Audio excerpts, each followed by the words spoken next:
What's going on, everyone? Welcome to the Season Gaming Bitcast, episode 298. I am your host, Ainsley Bowden, joined by this fabulous group of fellows you see in front of you today, including, first and foremost, my good friend back on the show. Glad to have him back, host of the Gaming Circle podcast, Mr. Asante. How we doing this morning, my friend? Good morning. No, I'm doing great. I'm happy to be back on. After meeting IRL, they say in LA, it's yes. I'm trying to not be so as the kids say, as the kids say. No, it's great to be here. It's great to be here. You guys are part of my Sunday rotation, so being on is always a treat for me. I appreciate it. Thank you guys so much for having me. Excellent. No, great to have you back. And yes, I mentioned I got to meet a lot of fabulous people in LA this year. Some I'd met before, some I hadn't met before. Asante was one of those I hadn't met before. Obviously, we've talked online a lot, but fabulous man, fabulous show. So we'll talk more about that a little later to promote yourself, my friend.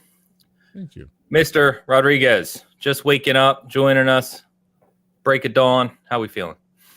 I'm all right. I'm ready to go. Break of dawn. I think. Pretty much. Break of dawn at 10. Yeah, after last week, this is much better. Air conditioning. It's not sweltering outside. Yeah. I'm not with family, so that's great.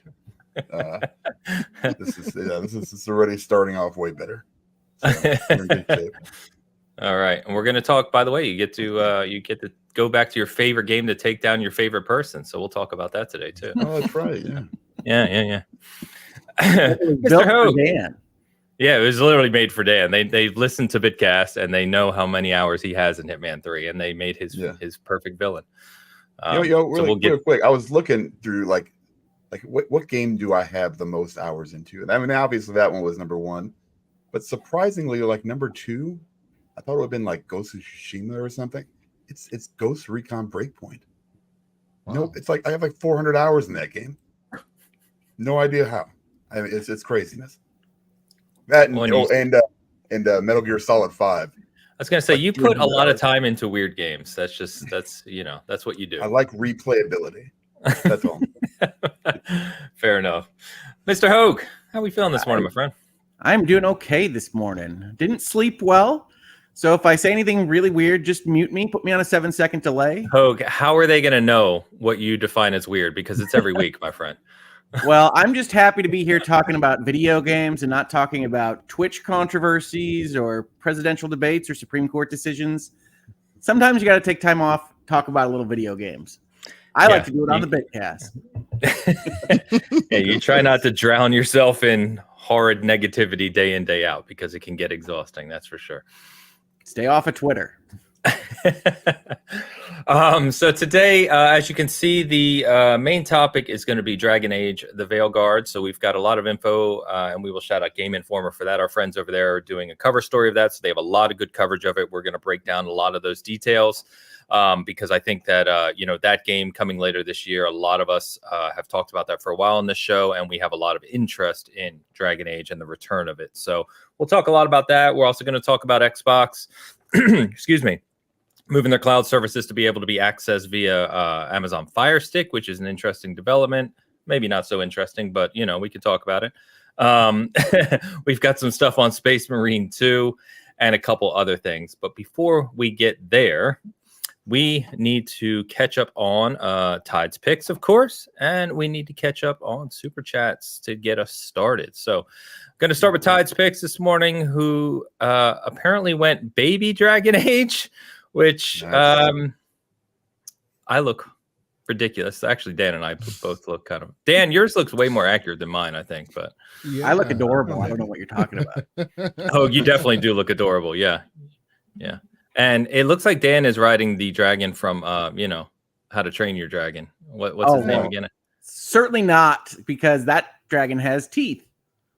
Yeah. That's true. And Travis is... Well, he looks like Travis. I mean, what are we going to say? Travis looks like he's from a Double Fine cutscene, like Psychonauts or something. So do I have the wings in that picture, or does the dragon have the wings? Don't ask the AI, man. You're carrying the dragon as you fly away. I got you. Yeah. How did that happen? It all works. It all works. Yeah. AI thinks it makes sense. You go with it.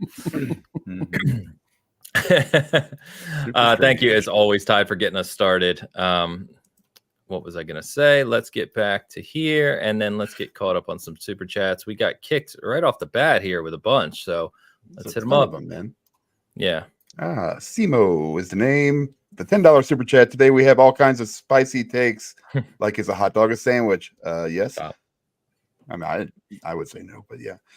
Is BO3 better than TF2? Yes. Is ER good? Yes. And will Hogue mention the game? Do you want me to actually say these? Nah. No, I'm more concerned that he thinks Black Ops 3 is better than Titanfall 2, but yeah, carry on. I mean, I don't know. And will Hogue mention the game that makes the human body sturdy? Yes. I'm worried Ains is going to kick me off if I keep pitching for Skull and Bones. So, hey. Oh, I didn't even get the joke. Yeah, we're moving straight on from that. But Simo, I appreciate you. He followed up with another one. Yeah, also another $5 one. Also, X Defiant, better than Black Ops 6. Love a game without manipulative EOMM. What's that? I have no idea. The devs have been fan-freaking-tastic so far. So hoping season 1 will be great July 2nd. It's like skill-based matchmaking. Oh, okay. Sure. Yeah, so X-Defiant basically just creates the lobbies. That's the big debate in the shooter community, whether you do skill-based matchmaking or just throw the first 12 people together that you find. You know what I mean? Is it super old school? Do you get a server list or? No, it's matchmaking. Yeah, Battlefield still does. I mean, you can matchmake in Battlefield, right? But they still have like just servers you can pick from, which is kind of cool sometimes with custom rules and stuff. That's always fun. Simo, thank you very much for the support. Appreciate you. We've got Googleman. I'm going to get to Tao in a second. All right, Googleman with the €5. The good game Slay the Spire is on sale. Some people say it's not as good as Duke Nukem Forever. Not the same people that tried to storm Area 51. Just Googleman. That is a pure Googleman right there. Man. That's a Googleman class. That is. Yeah. The good game Slay the Spire. I think that would offend people by itself. Just that statement. So really, Slay the Spire is definitely a good game. No. Offend that it's not high enough. Yeah, like Slay the Spire. Some people consider like pinnacle. Oh, so. I thought you were going a different direction, and I was like, I invented a genre. Yeah, exactly. Googleman, thank you as always. Tao. Tao with the $5 super chat. Okay, so let's try this again. The main reason for Nintendo Direct topic was the V's collection was Versus. Oh, the Versus collection. Okay, that makes sense. For us arcade age gamers, let's take it for a ride again. And he followed up, by the way. All right, the Versus collection is so highly regarded due to the most of the games not being available since PlayStation 1, early Marvel games, and I'm assuming that was Marvel versus Capcom 1. Capcom 1, Marvel vs. Street Fighter. Versus Street Fighter, yeah, okay. On Xbox 360, PS3, Children of the Atom and Marvel Superheroes for the win. Yes, so we had a joke on our Discord because, last week when we were talking about the Nintendo Direct, I forgot to mention. Well, we did mention this, just we didn't really cover it, much. And Tao and obviously fighting game fans are, this is like a huge deal that this is all coming together and releasing. So I didn't give it enough credit. Tao made sure I was aware that I didn't give it enough credit. So apologies, my friend. But yes, it is very cool to see all these things come back together. I'm going to be curious to see, I hope that the competitive side of it is implemented well. And, we can see what that looks like. So. Tal, thank you.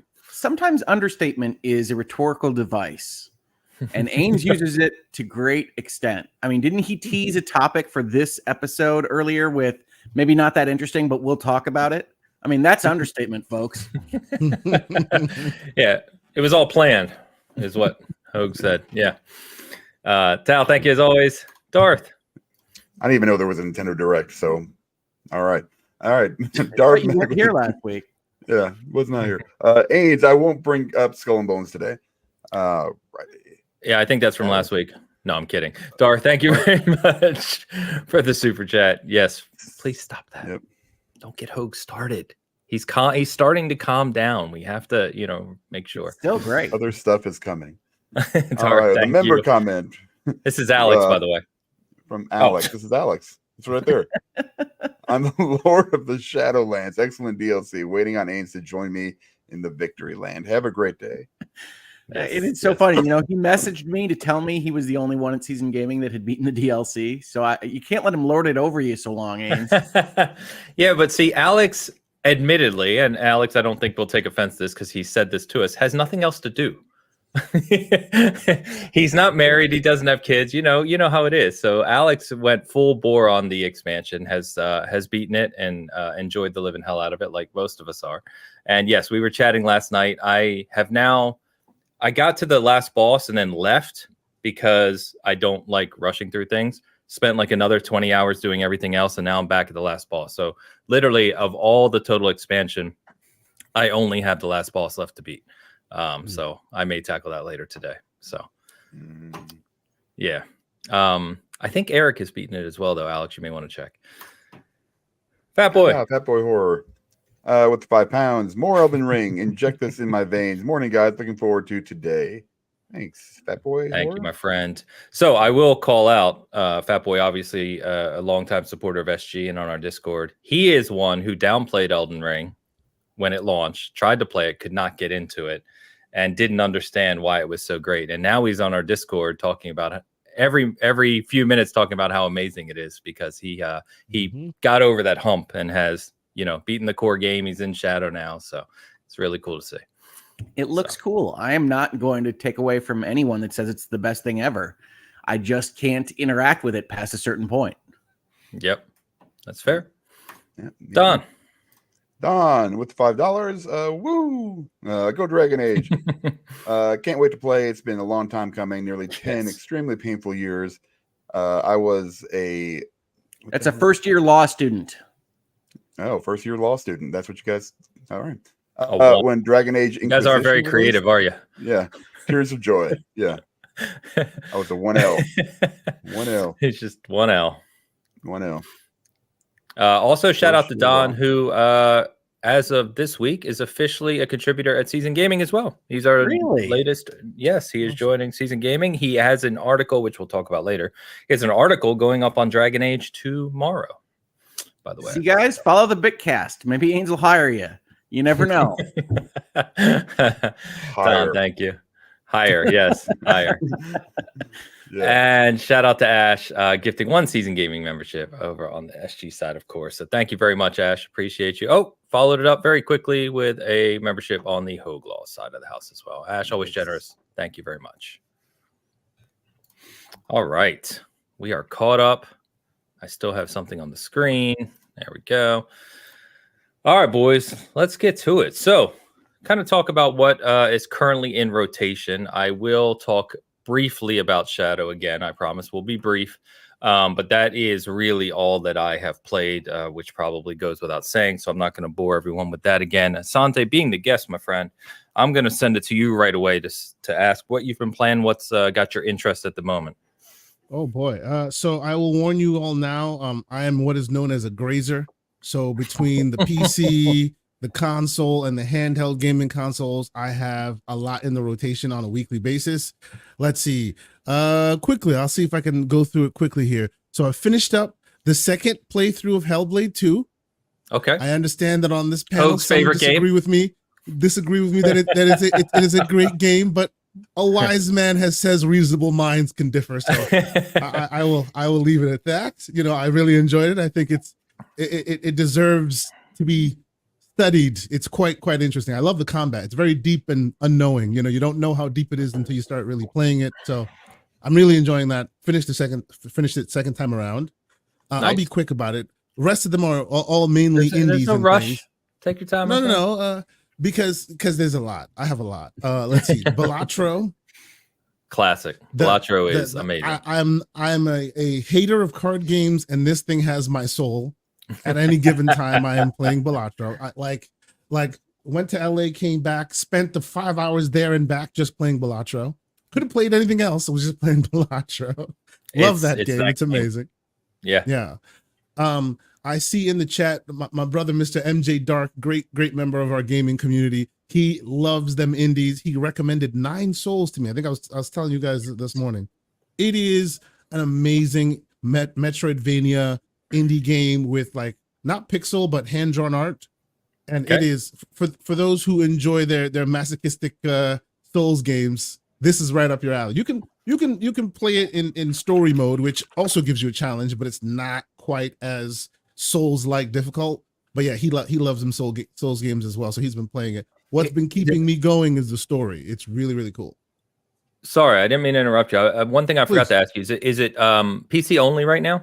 It looks like maybe. It is unfortunately PC only right now. Yes, yes, it is. It is on. I've been playing it on the handheld whenever I get a chance to. Sure. I suspect as good as it is, you may find it on a console somewhere down the line. I would be surprised if you don't.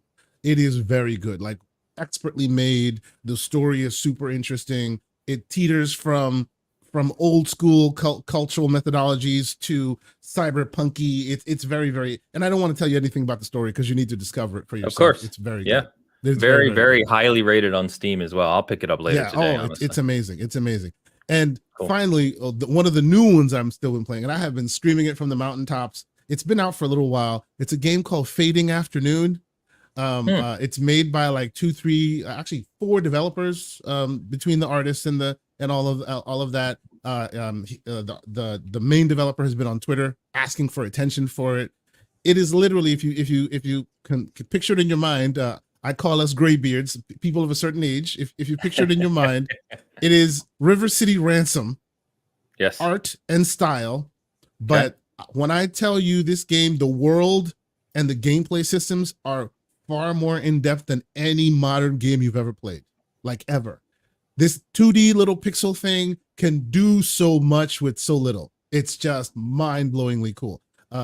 At its heart, it's basically a Yakuza story. You know, you start in jail and you get out of jail and you meet your family, and they tell you while you were in jail, they lost a lot of their territory, and it's up to you to help get the territory back. But the stuff you can get up to in this game is just wild. Like, there are many 3D games out there. There are games that show you very cool things that you can do. This game beats them all, At any moment in time, you can just take out your comb and start combing your hair because your hair is mussed up, you know. At any moment, you could do that. You could take your shirt off and just kind of hang it on your arm. You have to sleep at night. And if you don't pay for a hotel room, you'll wake up in a park somewhere and your hair is all messed up. And every time you wake up, if you're not in a hotel, you have a 5 o'clock shadow, and eventually your beard turns to mine, you know. Like, any logical leap you can think of, they do. There's fishing, you can buy cars, you can buy homes, there's gambling. It's just wild. Systems upon systems, all in a River City Rampage kind of little pack. It is. Yeah, I'm looking at it right now. One of the most amazing things I've ever seen. Speaking my language.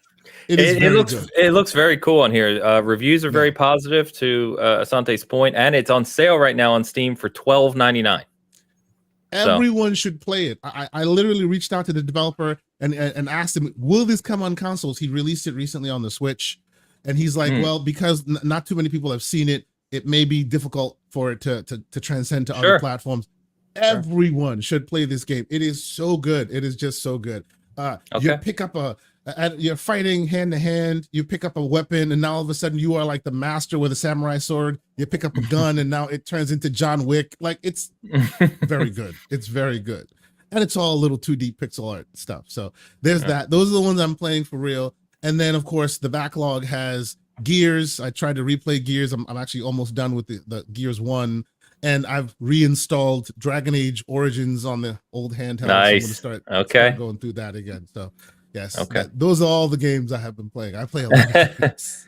That's cool, man. Nine Souls looks amazing. I'll check out Fading Afternoon as well. And yeah, if you weren't aware, obviously we'll probably mention this with Dragon Age, but the whole Dragon Age trilogy combined was $10 on Steam with their sale. So if for some reason you wanted another copy, because I think I own all of them on Xbox, I just bought them all on Steam. Then you can play them on Steam Deck, same thing, right? So yeah, good stuff, man.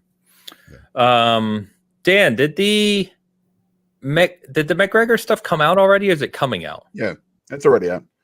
They basically announced it and then said, there it is, and it's ready to go. What word did you say? McGregor? McGregor?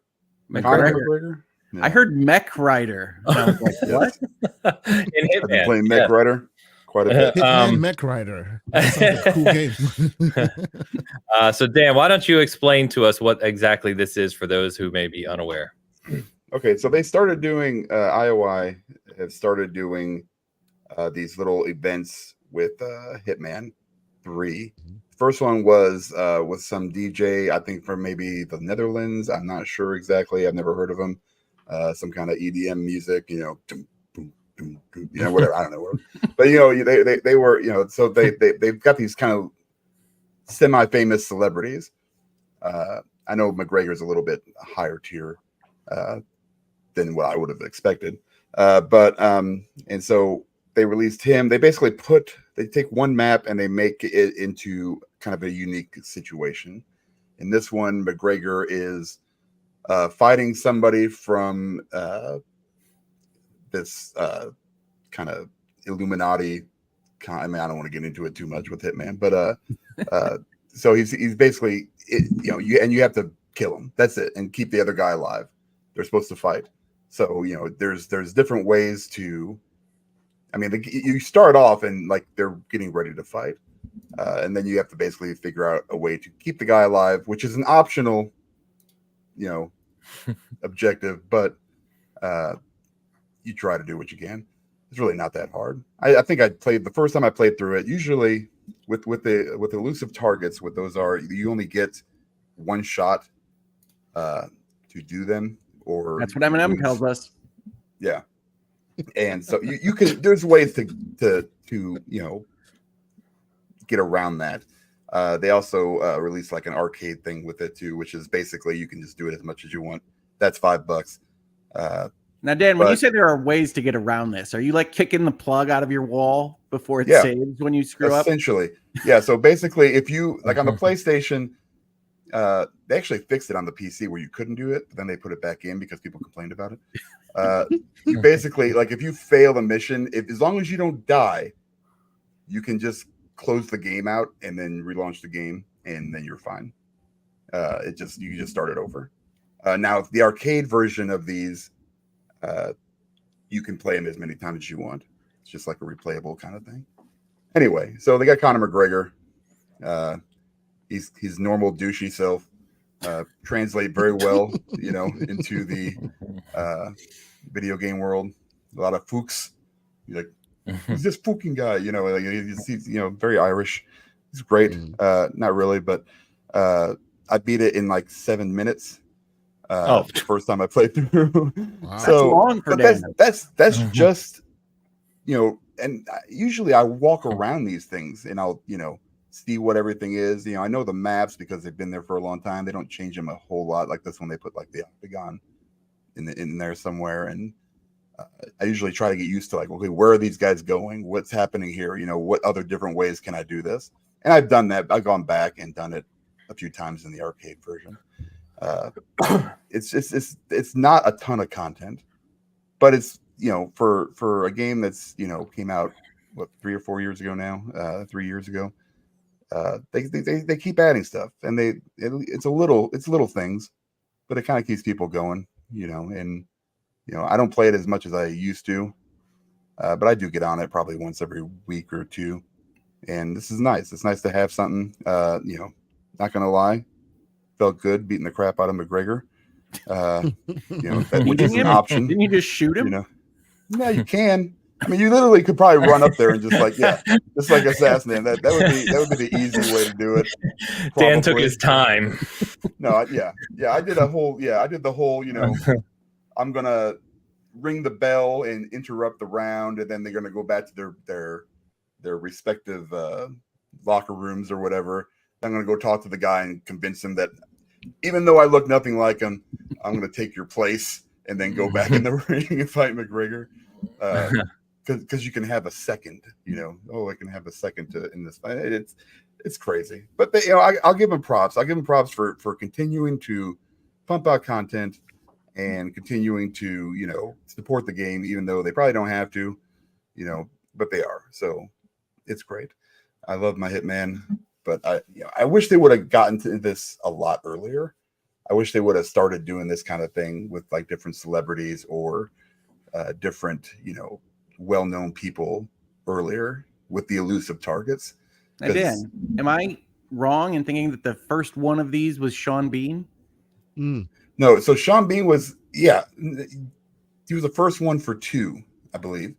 He was like the bigger celebrity kind of guys. Yeah, he wasn't playing Sean Bean, even though that would probably fit pretty well since he dies in every movie that he's in. But he was in the Miami in Hitman 2.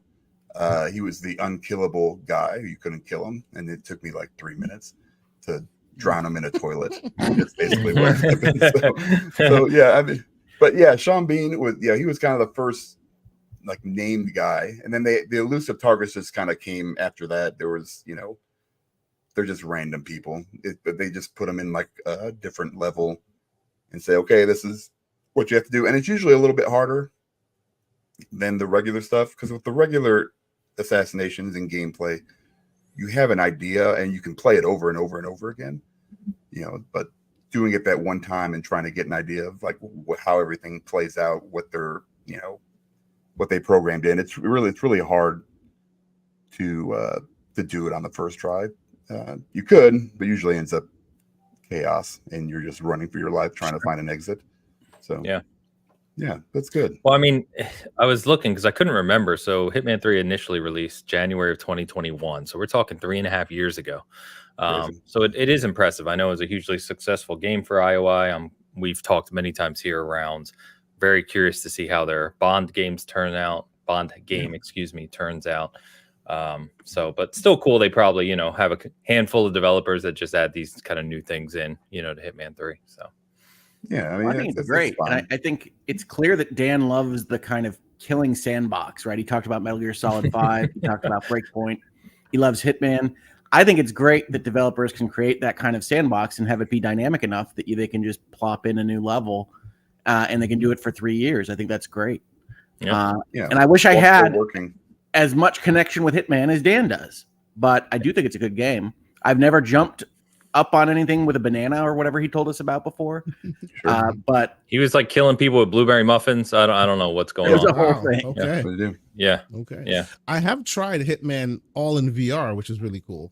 Like the whole game in VR, which in the beginning it was a little janky, but all the systems upon systems that Hitman presents, but to play all of that in VR was kind of wild. It's really cool.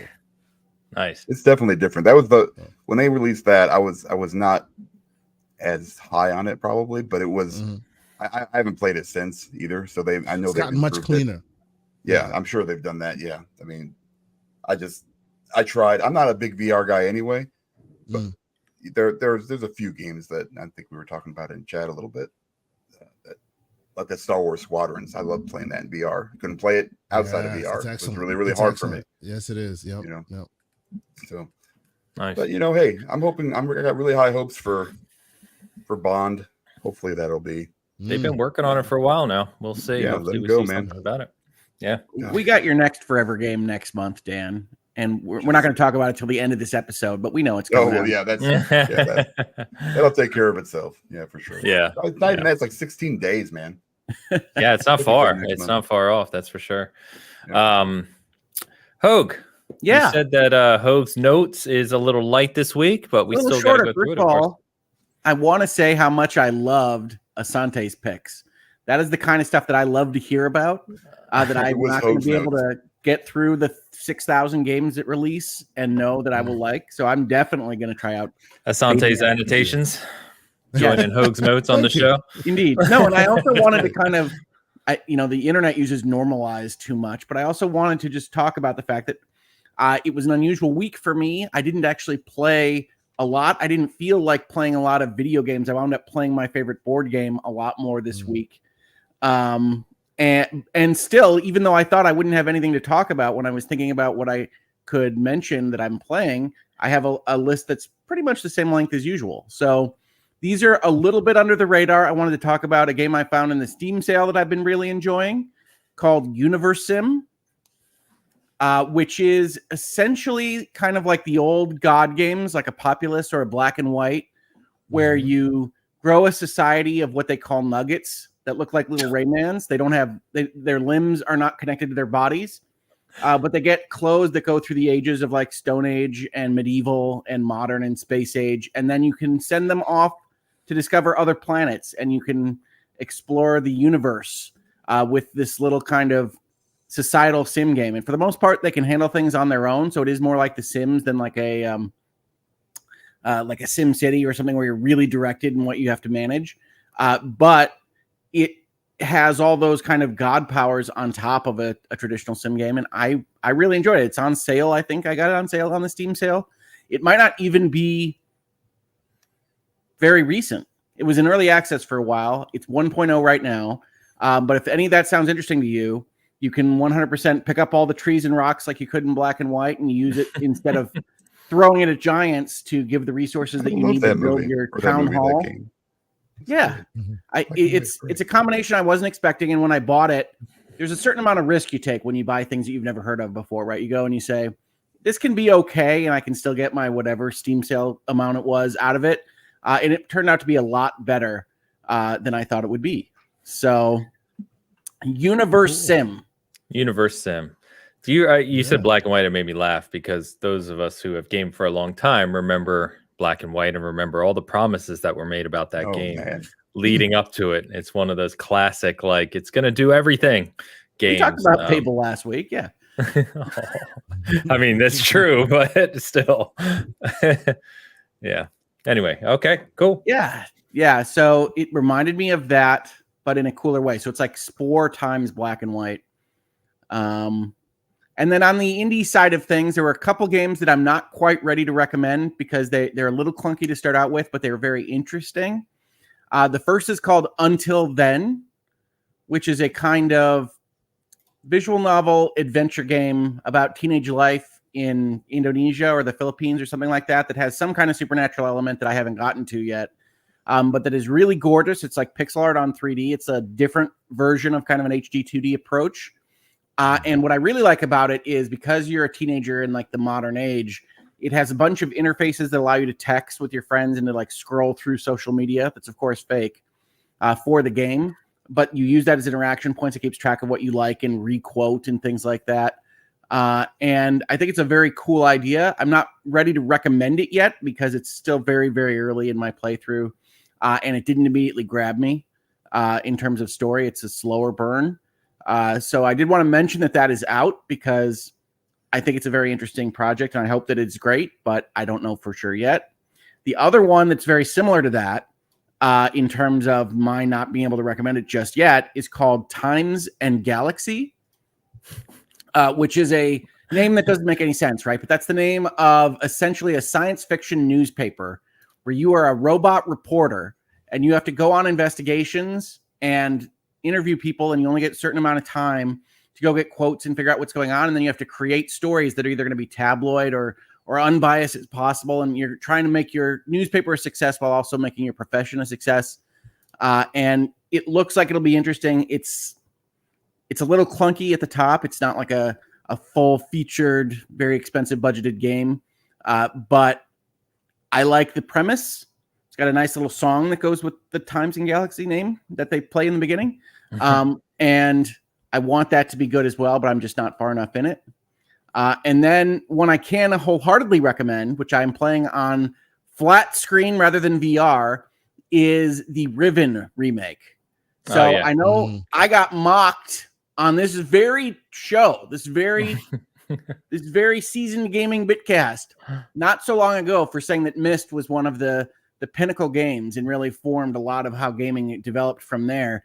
But Riven is the sequel to Myst, and the Riven remake does something amazing that they really did with the Myst remake as well, and that is to put it all in full 3D when it used to be essentially CD-ROM kind of click-through adventure, and still have it feel, for whatever reason, like a 90s full-motion video game. Like, if any given scene that you look at, you say, yep, that's how that would have been rendered if it were just a rendering on the original Myst or Riven. So that, combined with kind of changing up some of the locations and ways that the puzzles work, means that you get a whole new Riven experience in just gorgeous graphics in 2024. So if you liked Myst, if you liked Riven, if you like those kind of puzzle adventure games for puzzle adventure game's sake, I do recommend Riven. I think it was $30, and you should check it out.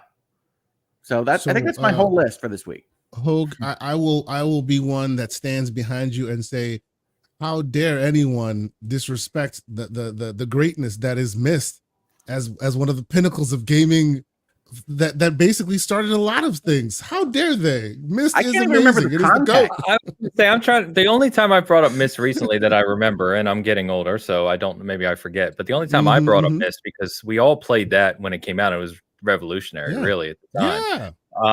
But I brought it up in reference to Hellblade 2 when we were talking about that, Hogue, because I think you said something to the effect of, it being basically like FMV, right? Like a very kind of non-interactive game, Hellblade 2, as you would have hoped it to be. And I brought up Myst as a reference of you love those types of games. Not that Hellblade 2 is like Myst, but just games where, you know what I mean? The interactivity is very limited. Immortality, another example. Championing immortality. I recognize this. Yes. So that's the only time I remember bringing up Myst recently. So I don't know if Travis or Dan probably doesn't even remember what Myst is. So it might have been Travis. I couldn't remember the context either. So we'll have to go to the tape, folks. You can bring it up in the chat later. But I remember bringing up Myst as an example of a game that really mattered a lot to the video game industry and to the advancement of adventure games. But that notwithstanding, the point is that Cyan Worlds should be remaking every 90s click-through CD-ROM game because they've got the secret sauce as to how to make these things livable in a full modern 3D environment and to still evoke all of that wonderful CD-ROM 90s nostalgia. So Ribbon is fantastic. If it all interests you, buy it and also get Myst. I think you can probably get them in a package in some storefronts. Gotcha. I have the Myst version in VR. I played that in VR. It's really cool. Like, of course, I played it when it first came out. So yes, my thinking here. I love VR. My thinking here was that there's enough reading in Riven. The one thing I really hate to do in VR is to try to figure out like the angle of holding things and to read them. Yep. So I picked flat screen for that. But I love VR. I almost got it on the Quest. Cool. There was something I was going to say about that, and I forget now. Damn it. I was thinking of 3DO. I remember playing Myst originally on PC, but it was on the 3DO as well, which the 3DO became pretty popular for FMV games back then. The Wing Commander 3, I love my 3DO. Yeah, great game. Well, too. Yeah. I was going to say, Asante, you made a joke about grazing. That is Hogue's life. He comes on every week with like 19 more games he's played 2 hours of, pretty much week over week. and this is why he and I connect in that we have no patience for these games that take so much time. Yeah. It's quite funny. But that is also to your credit, Hogue, why it's been cool to see you really vibe with Diablo. And sadly, I have to say the words Skull and Bones because, those are ongoing games. So. So I will quickly just mention Shadow. So since I talked last week, it's all I've played. It's obviously a little late for what would be a formalized kind of review, obviously at this point. So because it came after embargo, I took my time with it. We're gonna do a roundtable here on the channel with people who have obviously played through it and love it. But I'm also going to write up something about it probably this week if I find the time. But I'll just say this. Since last week, I probably have another, I don't know, I've stayed up every night playing it. So what did I have last week? 30 hours or something in it. I think I'm closing in on 60 now in just the expansion alone. Good value for your DLC dollar. It's insanely big. Miyazaki, again, he's like, it's about as big as Limgrave. No, it's not. He as usual, he understates vastly how big this is. It is huge. You said that the week before it came out that you figured he was lying on that, or gets a wrong. He does every time. Yeah, he does every time. He said Elden Ring's a 30-hour game. Like, no, it's not. He under promises and over delivers. Big time. This is still I'm not New Game Plus. This is still one playthrough, and my in-game clock, not like the app running, but my in-game clock currently shows at 171 hours. So like Elden Ring. Yeah, well, this is my 4th playthrough as well. So, but all I'll say about Shadow is, and I've talked to quite a few people, obviously, you know, there's a lot of chatter about it. Like, I'm out of superlatives. I can't think of anything else to say. I think it was Sid who gave us very generous super chats last week and said, like, if there is such a thing in gaming as an 11 out of 10, this is it. And I fully agree with him. Like, I would give this a 10 on our scale, and I feel I'm not doing it service. It is that mind-bogglingly good from a fantasy RPG perspective. Like, every time I go to a new area, every half an hour, I feel like my breath is taken away at what I'm seeing, what I'm witnessing, what I'm finding. It is just the purest definition of anything I've ever played. I've been gaming a long time, of just fantasy RPG. It is quite literally unbelievable. So is that what connects with you the most, is like the exploration element and finding and seeing new things? Is that what raises it to that level? Is it the combat? For me, it does. I think that Souls combat has never been traditionally, like, I've never thought that was the high point of the games, right? And they've obviously built on that over time. It's an evolution, you know, rather than revolution every time they make a new game. Elden Ring does a very good job. Like, there's so much more you can do, especially now with Shadow, because they added new weapon classes, they added new combat styles. So as a total package now, it's far beyond what they've ever done in Souls games previously.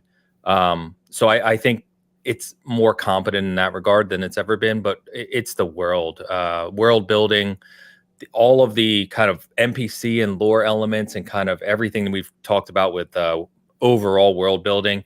You can tell that Shadow was built in parallel to Elden Ring because it all comes together extremely well, right? And you learn about all of these things in the expansion that have been referenced in the main game. And it's just, like I said, I could ramble for hours about it. It's remarkable. Absolutely remarkable. So I used to joke, I know we've said on this show, I used to joke, like, favorite game of all time, you know, personal. And Witcher 3, I think, has always been my go-to. I think Witcher 3 is a complete package with Hearts of Stone, and Blood and Wine is nearly untouchable as a open world RPG. And I think I've always said, I don't know if Elden Ring is there yet for me. And I think with Shadow as a package now, it has surpassed Witcher 3 for me, which is about the highest praise I can give it, because I've talked about Witcher 3 for nearly a decade of how great that game is. So I think it's great. So, it fills my heart with joy that you are having that experience. That is what I look for with everything I try. And we're lucky when we get to have that. So I think that's awesome. It is very rare. Yeah, it is. It's great when you find that game. Yeah, go ahead. So I too agree that Witcher 3 is on that pinnacle. Like, they're you know, the way they delivered the story, the way you interact with it. Witcher 3 got me through even watching the Netflix show, which I think is a little less than, but still, I had the hype of Witcher 3 in me, so I watched the whole thing. Right. Sure.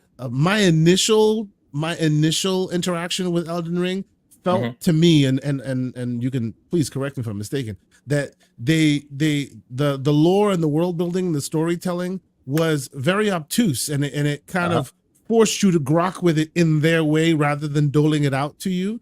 Right? The way you're describing it, you're really describing it at that level of storytelling of The Witcher, which I agree with you is really, really good.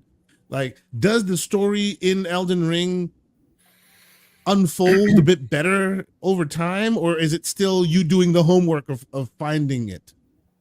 I would say I think the latter.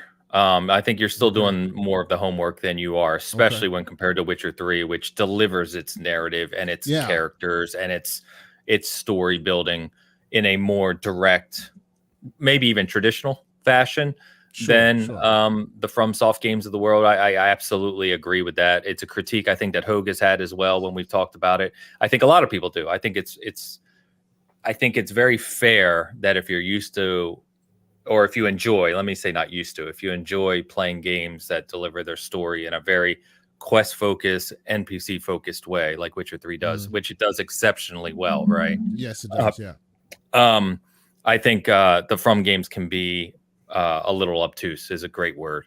What I will say, right, and I don't know, there's long been rumors about what George R.R. Martin's play was, you know, how much he built of the Elden Ring background. It's never been explicitly kind of stated. But But what I will say is that the more you get into it, right, and the more you piece the puzzles together of what's going on and stuff, it's unbelievably deep. Like it's unbelievable. Again, I don't know what to say. Like there's layers upon layers upon layers upon layers. And I think I'm going to go really kind of obscure on this reference. Do you guys remember in Witcher 3 when you go to, I'm blanking on the name, the island nation, the other part that's on Skellige. Yeah, thank you.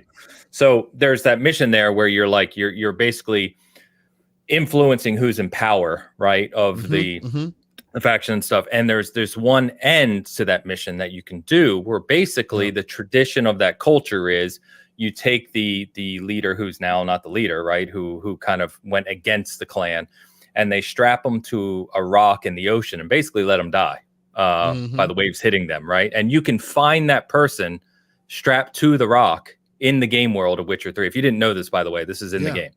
So you can go and find that person where they died strapped to the rock. It's really cool, right? And I think that Witcher 3 and CD Projekt Red did an amazing job. I think those are the types of world building things I really enjoy in games, where if you follow that thread, right, you can tell that the developers planned well enough and implemented well enough those systems for those things to occur, right? And I think what Elden Ring does so extremely well is that to an even larger degree. There's just dominoes that play where you'll discover something, and then you'll find an item, and then you'll talk to this person, and then you'll go to this other area and you say, holy crap, that's sitting there because that happened over there, because that happened over there. You know what I mean? And it's just this whole world structure of how it's designed and pieced together is remarkable. So and you and great. Many others are going to make me replay this game again. I've tried many times. Okay. Well, understood. I want to say one thing on Elden Ring's behalf, because we don't have enough of that on this show already, which is that the From Software method of storytelling I have always found to be overly obtuse. But Elden Ring, to me, is probably, from what apparently little I've seen of it in 35 hours of play, the most direct version of FromSoft's obtuseness, right? Like, it is much more direct in its intro than some of the Souls games. It's much more direct in what you're going to do and who these people are that you're fighting than some of the Souls games. And that might not be all the levels that Ains is talking about, but I actually found that to be more enjoyable than some of the you're dumped into an area and figure it out. Elden Ring, it is, takes your hand a little bit more. It is. It definitely does, especially if you go back to like Souls 1, right? Or Demon Souls, even. Those games are like, what the hell's going on now? And you figure them out over time. But yeah, it's just like I said. So I didn't want to gush about it too much. We will on our roundtable, I'm sure, because Alex everyone I'm talking to feels the same. And funny enough, Fatboy, who had the super chat earlier, if you don't know, Phantasy Star 1 fan, he's said for like 40 years, Phantasy Star 1 has been his favorite RPG ever made. He talks about it all the time.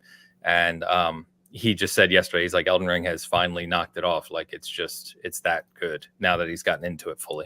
So I've never heard anybody pick Phantasy Star 1. I've heard the argument for Phantasy Star 3. Me, I'm a PS1 guy. Phantasy Star 1, not PlayStation. Phantasy Star is a legendary game to me. Yeah. And a lot of nostalgia there, obviously. As I said, with its single color dungeons and everything, I like Phantasy Star. How dare you, sir?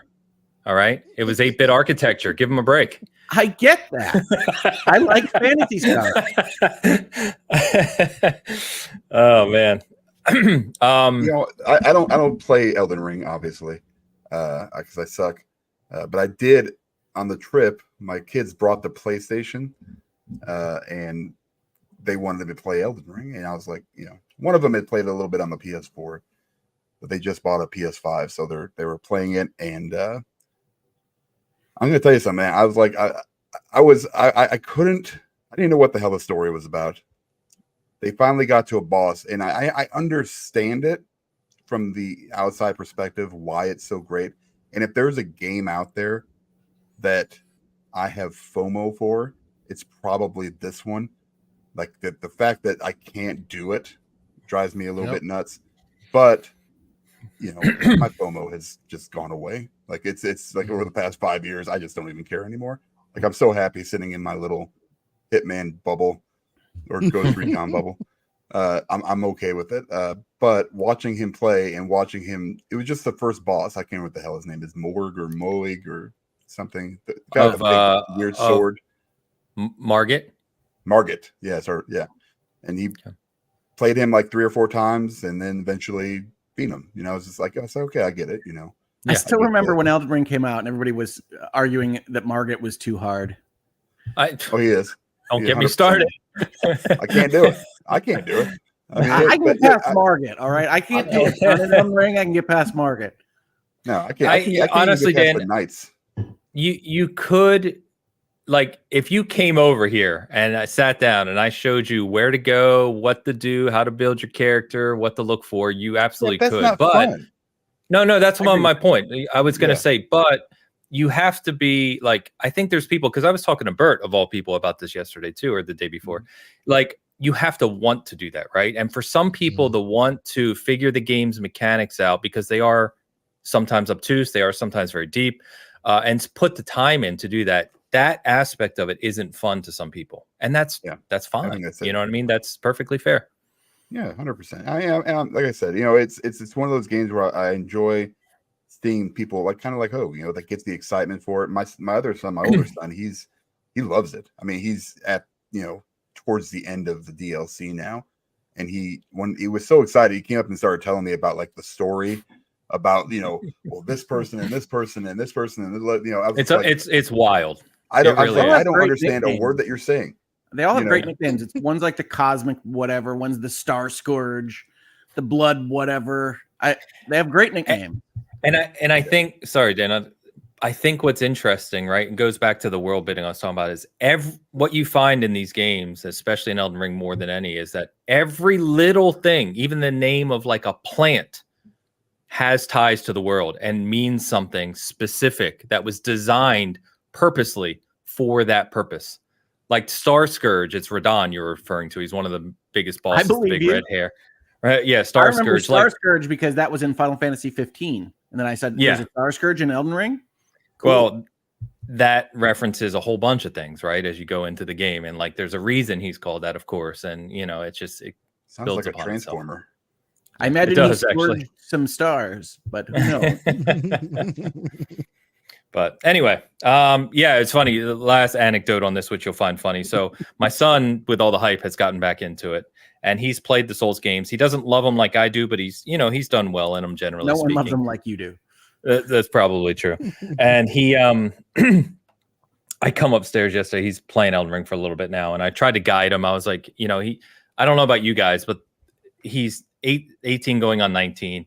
And the way he plays games is very like bullet through them. You know what I mean? Like, just go. Yeah. And they just consume like as fast as can be. And I've told him, like, that's not going to serve you well in Elden Ring, like, because you're going to hit a wall and then you're going to bang your head against that wall and you're going to get frustrated. You need to kind of take your time, explore, build your character up. You know what I mean? So I come upstairs yesterday and he's sitting on the couch. He's always in his room playing games, right? He's sitting on the couch in the living room on his phone. And I'm like, he's never doing that. I'm like, what are you doing? He goes, couldn't beat this damn knight in Elden Ring. And I'm like,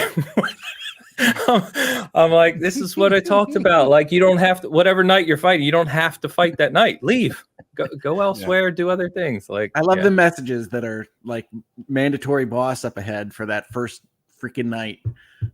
Yeah, exactly. It's crazy because I got twin boys. They're 17 going on 18, right? Yeah. And it couldn't be like, they're multiplayer kids, right? They're Rainbow Six Siege guys. Valorant. Yeah, that's what they play. So, but they do enjoy, like, they like God of War, the new one. You know, they play, you know, a lot of the PlayStation, you know, games that I play, and Assassin's Creed also. You know, just and watching them go through just like Elden Ring, and they're so different. Like, one of them just like, this is stupid. This is the dumbest thing I've ever played, you know. But also, he said, and then the other one's like, you just gotta get good, bro. And it's just like, and the way they attack each situation is completely different. And they switched from that to Spider-Man 2, and it was hilarious because one of them was just like, you know, going through it, taking his time, doing all the side stuff, you know, getting everything, and the other one's like, why am I cleaning up Aunt May's house? this is dumb. He's like, I spent way too much time. You're both right. You know, yeah. You know, he was just like, this is so stupid. I hate Mysterio missions. I hate this. You know, he's like, why do I have to do this to get 100%? Because they had no idea what a platinum trophy was. They don't play on PlayStation. You know, they just don't care. They just wanted. He's like, listen, I just want to see the story, so I'm going to mainline it. I'm just going to go bam and then get through it. But it's just so different seeing this different generation and how they attack games. Because I'm more like you, Ames, where I go in and I want to get everything.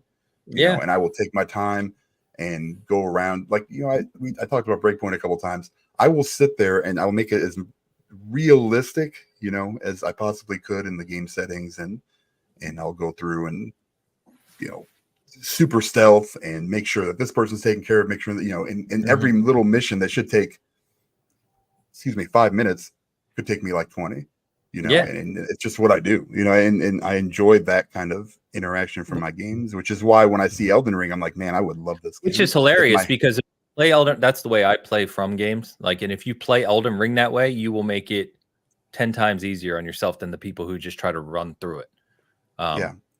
Yeah, I bet. I can't even do it the way I do it. Just don't open random chests because you'll lose your entire save. Yeah, no, I it's just, and I don't like, you know, and I know you guys have offered. It's like, oh, I'll jump in with you and do this and this and this. For me, that takes away from it a little bit. Yeah, that's fair. You know what I mean? And we did talk about that last week, Dan. I know you weren't here, but they were talking to me about Elden Ring, and I said that's not the same experience to get dragged through a boss. Yeah, no, I agree. It's no fun. I agree. Yeah, you do lose that sense of accomplishment when you've got somebody with you that's 80 levels over where you're at and just completely destroy stuff. And I get that. I've seen it with games. We've seen that with, you know, going back a long time, you know, with not necessarily multiplayer, but just some of the co-op stuff when they didn't, when devs couldn't balance it, you know, where it was, you know, listen, you're level 80, you're level 10.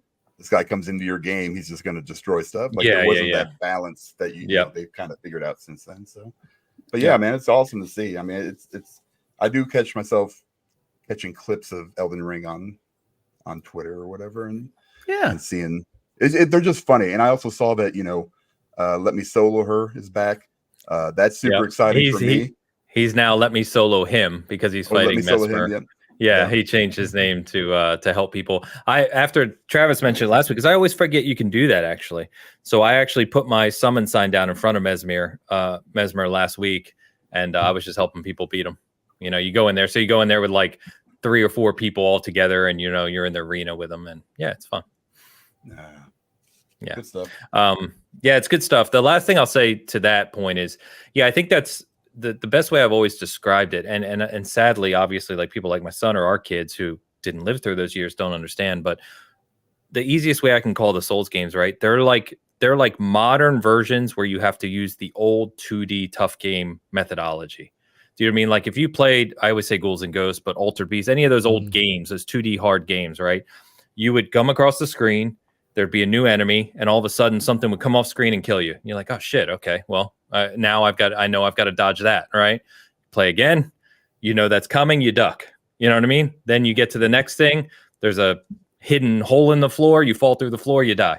Like, oh shit, okay. So the next time, now you know you got to duck, then you got to jump. You know what I mean? And that's literally the progression of what they've developed with these games, but in the modern era. And I think that's why a lot of people struggle, because as we all know, modern 3D games, there's no such thing as death. You save your game every 20 seconds. There's checkpoints everywhere.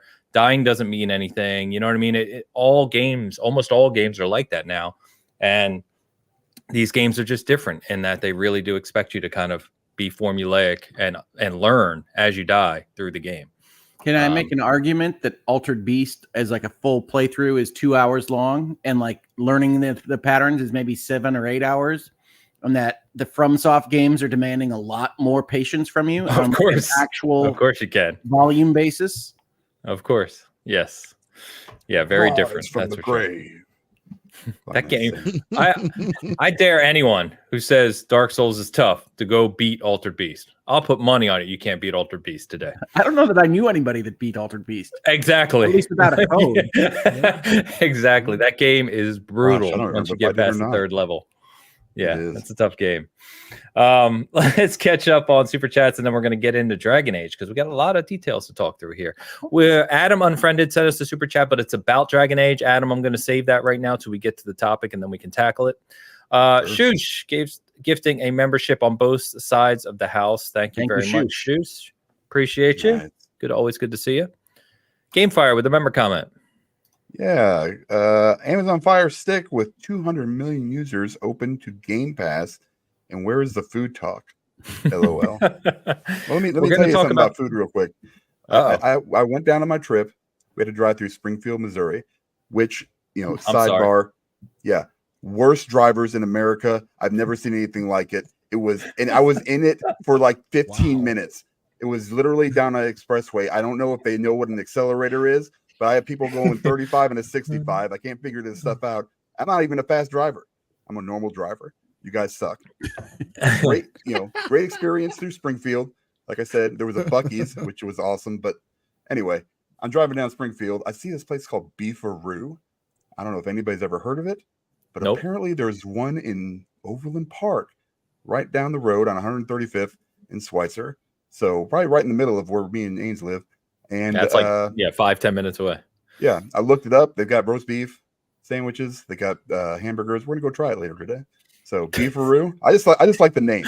I thought the name was awesome, and I was like, Beefaroo. I didn't know where you were going with this story. And the end of the story is there's a beef restaurant near me and Dan. If you'd like to apparently join us, let's go. We're going to Beefaroo today, right after this show. So we got to get on the stick here, guys. I'm getting hungry talking about it. Never been there. We'll see how it is. So there you go, Gamefire. You did this. Gamefire. You're guilty. And we're going to talk about the Xbox Amazon deal. We are coming up. Yes, we are. Yeah. Thank you very much. Report back on Beefaroo next week. Put that in your calendar, folks. Next week. Beefaroo. We're gonna put it on the little our little outline for next week. Yeah. And WW with the $20 super chat. Thanks to Rick, my kiddo, and I have been obsessed with Planet Crafter. Also, hubby found my black and white disc a few weeks back, so I need to resurrect my sparkly angelic unicorn pet while I wreak havoc on my villages. Fantastic. Nice. Fantastic. Very nice. I joked earlier about Black and White being one of those games that promised the world. We all remember the lead up to it. And I in my head, I'm thinking, was that Peter Molyneux as well? And yes, it was. So yeah, of course. Jeez. Nice. What's Peter up to nowadays? Have we heard from Peter? Is he what's going on with that guy? He's probably eating at a Beefaroo right now. Remember he did that marketing promotion with like the click this thing and then you'll become a god in this other game that failed, and like there was a whole thing about that. No, I don't. You don't remember that. He had like an app where you just like tapped on it and like the special person that tapped it open would get a reward that he didn't say. And then when it finally finished, the person was told that they could be a god in the game that his company was working on at that point in time. And then that one, I think, failed. Mm-hmm. Oh, okay. I think that's right. I think I got that story right. But that's the last I heard from him. Strokes right. Yep, absolutely. You're right. I do remember that. One person won. It was a big deal. And then his reward was to be a god in a game that eventually never released. And how much of a god? I mean, I think it's a pretty good summation of the Molyneux experience. Yeah, that's true. That's a microcosm, of the grander thing. Debbie, thank you as always for the generosity. Fat Boy, this is referencing the Phantasy Star 1. I like Phantasy Star 1. Look, I always like Phantasy Star 2 the best.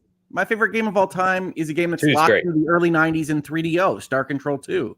So it's not about graphics. Phantasy Star as a series, I tend to think of Phantasy Star 3 as the best Phantasy Star. But if you love Phantasy Star 1, that's awesome.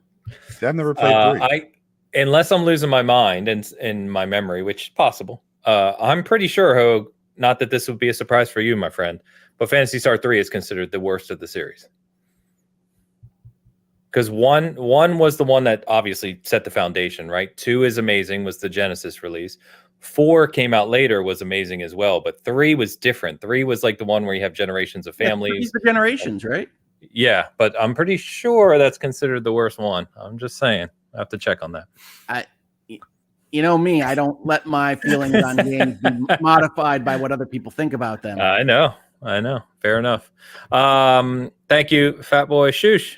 Shoosh with the €5. Can't play Elden Ring since I'm no fluent in Shakespearean English. Nay, one toldeth me. Yeah. It is written that way, that's for sure. Yeah. Well, it's like fake Shakespearean. It's basically like nay, one toldeth me. Yeah. Shoosh, thank you very much. Adam, like I said, we will get to your super chat here shortly as we talk about Dragon Age. I have not forgotten about it. All right. So Dragon Age, the Veilguard. We've talked a little bit here. We got the cinematic trailer at Xbox Showcase. I think it was pretty widely agreed as we talked here that trailer wasn't it. Kind of really took people aback, which funny enough, if you check out Don's article tomorrow, he's going to talk about the history of Dragon Age trailers and how that seems to be par for the course. Yeah, is he going to talk to us a little bit about Marilyn Manson? I don't remember the reference. I'm sorry. I think Marilyn Manson is in the Dragon Age Origins We're So Metal trailer. Oh, right. Back in the day. Right. I think that is mentioned. Yeah, I'll have to double check. But like I said, shout out to Game Informer, who's covering Dragon Age in depth this month, or has been the past couple weeks. So I pulled most of this information from there along with some other things, but I want to talk about some of the key aspects of this and just talk through it. So before we start though, Asante, I don't know how much this interests you. Are you a Dragon Age guy? Do you care about these BioWare RPGs? Your thoughts here? So I am a BioWare RPG lover from way back. I know that people love the Dragon Age, people love the Mass Effect. I am a huge Mass Effect person. I've played it on everything, played all of them. I'm forgetting the old BioWare RPG they made that didn't turn into anything. It was the Kung Fu based one. Jade Empire. Jade Empire. Yeah. I still swear by Jade Empire. It's a great game. That. Great I game. did. I love that game. Wait a minute, hold on. Asante, what are your thoughts on Anthem, real quick?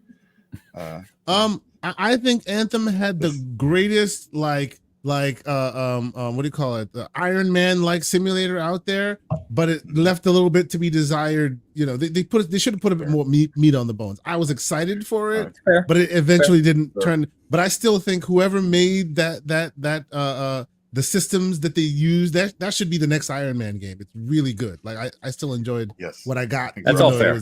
All fair. You know. However, there's a more important question, Dan. Okay. Yes. If Mass Effect is like one of his favorite series of all time. Oh God, don't do that. Don't do that. Nope. Which Mass Effect? Not doing it. Nope.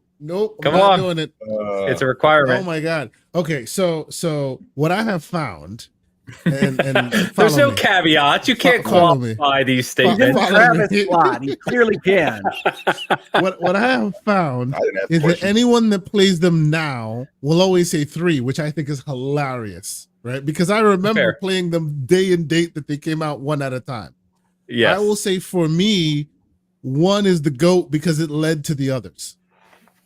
Although I enjoy 2 a lot because 2 is when they seem to have caught their stride. I really do. I've played them multiple times now. Yeah. 2 is when they kind of caught their stride, but 2 wouldn't exist without 1, right? And yes, 1 had the weird combat system, and it wasn't quite there yet. But still, it was the spark that created what it eventually became. Yes. Hell, I even played 4. So, well, not 4. I even played, Hey, Hoag's a fan of Andromeda. I said Andromeda is the second best Mass Effect. That's what I said. I played through Andromeda, which led me to read all the books because I loved the back and forth when you're in the Mako and you're listening to them.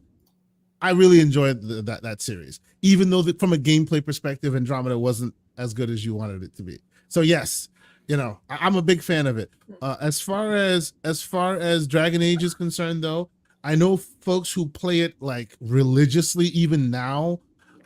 It's so far removed from the gaming zeitgeist that I've kind of forgotten about a lot of the old systems. It's funny because I'm a person that I love loving things. I like to meet you where you are. I don't come to it with my own perceptions. I want to see the best version of what you wanted to make. So even like I was at the Xbox Showcase maybe it's a little Pollyanna of me. I saw it. I saw what they showed, and I thought it was cool. Like, I loved the stylized art style of it. And then later on, we watched I think it was 20 minutes of gameplay of it, and I still thought it was cool. I love the way the animations.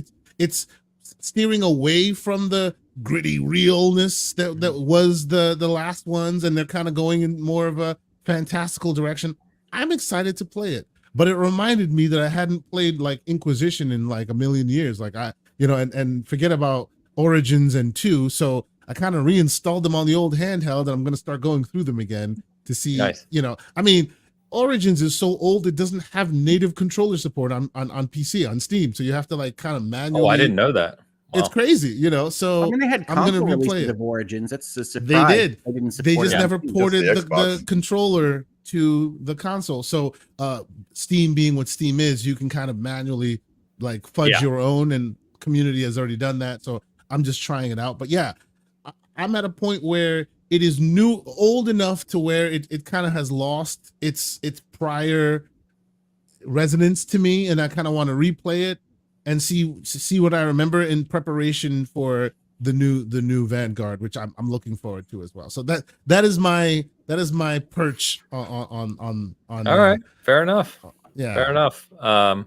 So we before we continue on here, I'll get to these while they're hot. Because Tao says correctly, 2 isn't an RPG; it's a glorified action game. Very fair, Tao. Speaking facts, that is true. Listen, nobody has ever said The Witcher was the GOAT. Whoa, where are you going with this? It was not good. 3 was so much better than the game. Oh, Witcher 1. Witcher 1. Okay. Yeah, sure. Nobody ever says that. Listen. Well, to be fair, Dan, that's a through. different series. It doesn't matter. MJ Dark. Asante, I love you. Bad argument. 199 super chat. Mass Effect 2 is the best. Kay loves Gojima. Stop it. He like the fact that he calls it Gojima is an affront to nature. Stop it, MJ. He always does 100%. 100%. No. Yeah. Dark, thank you for the super chat. All right.